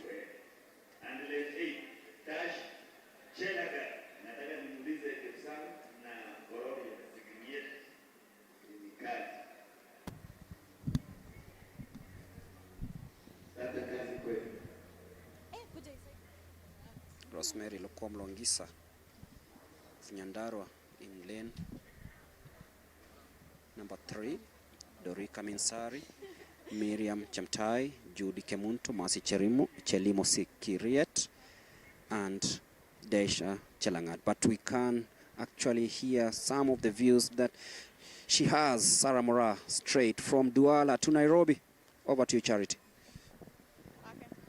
Thank you so much, Mulemi. I'm joined here by Sarah Mora, who is freshly minted the African champion. Sarah, you're 19 years old. You've made it. You've won the African title. Unfortunately, for the Olympics title, has not yet come into according to your planning. What is your next plan? I was expecting today I could have made time for Olympics, but that's very me. So I'm hoping for tomorrow. I will do my best to get that time. Unasema there's still some gas left in to make it. Yeah, I have it. How did you feel after winning? Vile ulishinda hiyo title ya African, ile maanisha nini kwako? I was so happy. Yeah, sikuwa expect kaningere. Leta hiyo gold medal. Yeah. Na sasa nimeona kazini yako hapa Mary Moraa, the 800 meter champion, and hata yeye alikuwa amekuja in support ndio uweze kuqualify for the Olympics. Pengine ulikuwa umeongea naye nini kabla uingie kwa uwanja? Aliniambia lose hope if anything happens. Yeah, amenisupport akaniambia Veniva hata manage kukimbia na mimi. As they hit the bell, the second semi-final of the 800 meters, of course, in lane number 5, we have Thank you so much. Miriam Chemtai Cheprang. Okay, that is Sarah Currently in Mora, second, the but freshly the lead minted is African champion. Dorika Minsari, I saw. Closely followed by Jody Kemunto as they take that bend towards the home stretch in the 200 meters.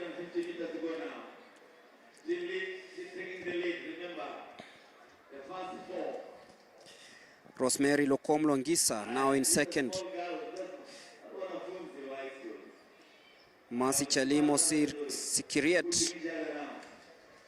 They'll be aiming to join the likes of Sarah Mora in the final. This is quite a slower 800 meter semi-final number 2. And that is Rosemary Lokomlongisa. Will be winning this one in time of 2 minutes, 8.05 seconds.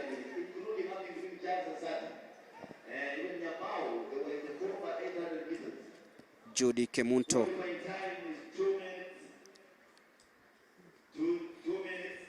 2 minutes, 8.05 seconds. Remember, the standard qualification time for the 800 meters is 2 minutes, 9 seconds. So well within the standard qualification time. Winner of semi-final number 2, Judy Kemunto of South Rift, hails from Nakuru, representing the T-Lower camp. You can see how confident she was. Steaming past Dorika Aiso to win the 800 meters semi-final number 2.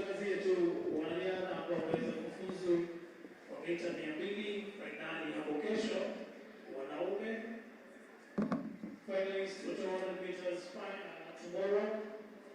Men, Dalton Kiprono, Dr. Bihiga, Joshua Motesi, Dr. Machakos, Ben Brian Falcon, Dr. Majiado, Gregory Wanyao, Dr. Machakos, Dennis Mwai, Dr. Nyeri, Dan Wasike, Dr. NYAYO, Dennis Kiprono,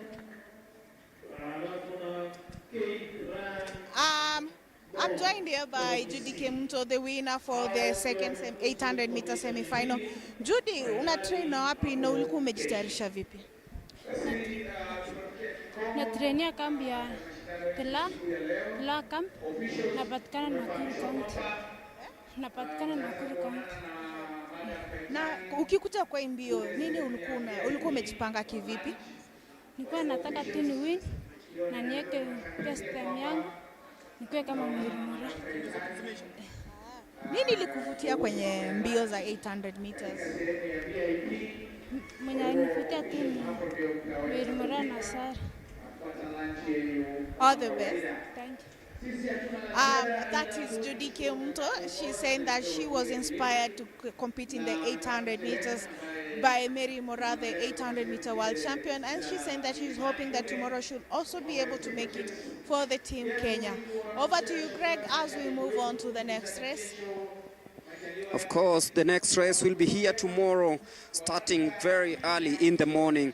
The 800 meters was the last event of the day. And of course, we've witnessed very wonderful races here at the NYAYO National Stadium on day 1 of the World Under 20 Championships. And of course, I'll be handing you over to Bernard and Charity to do quite a little bit of the analysis of the day, dig up into a few matters that happened before we close the day. Over to you, Charity and Bernard.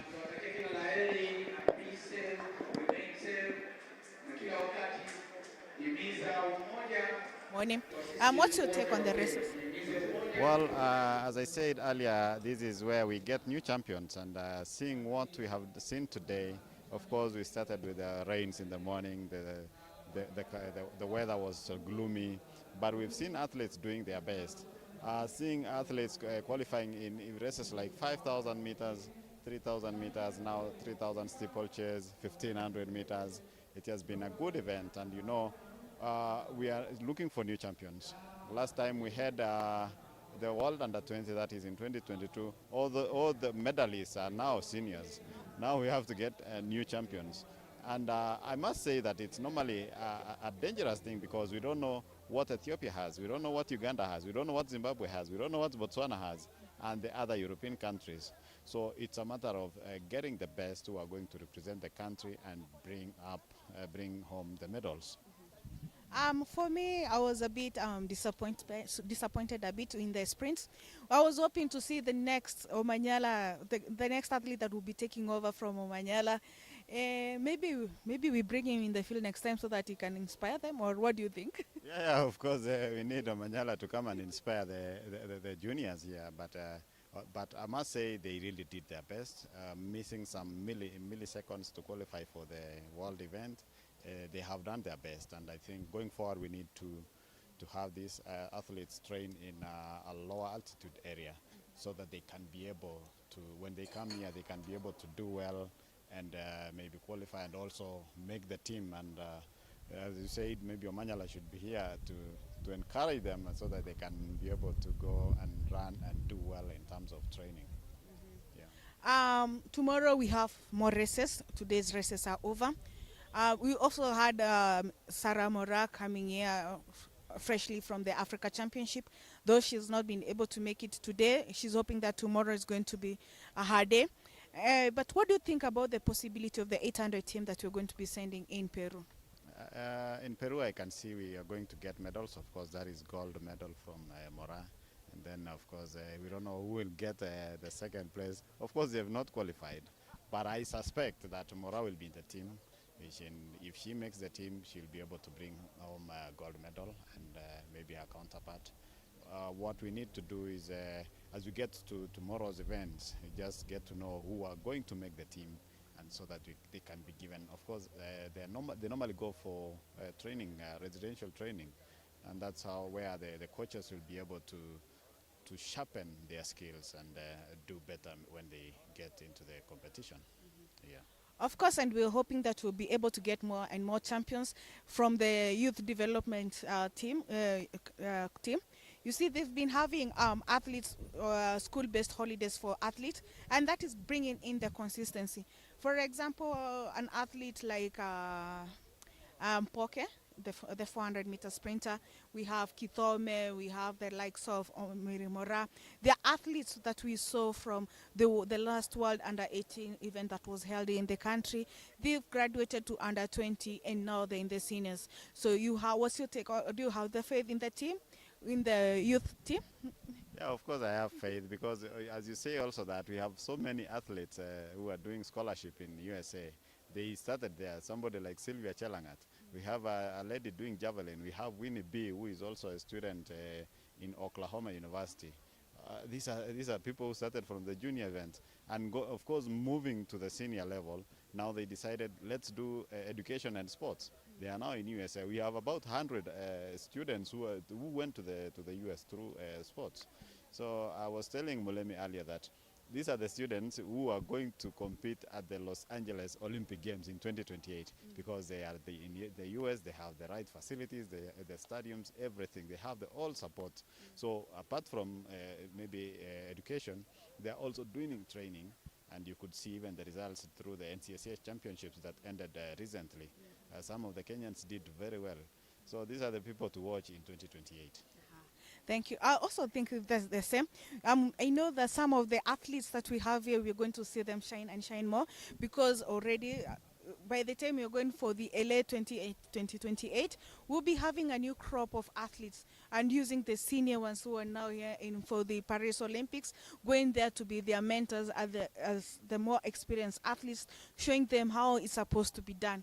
And for tomorrow, perhaps, for the viewer who would like to join us, what are some of the races that they should expect?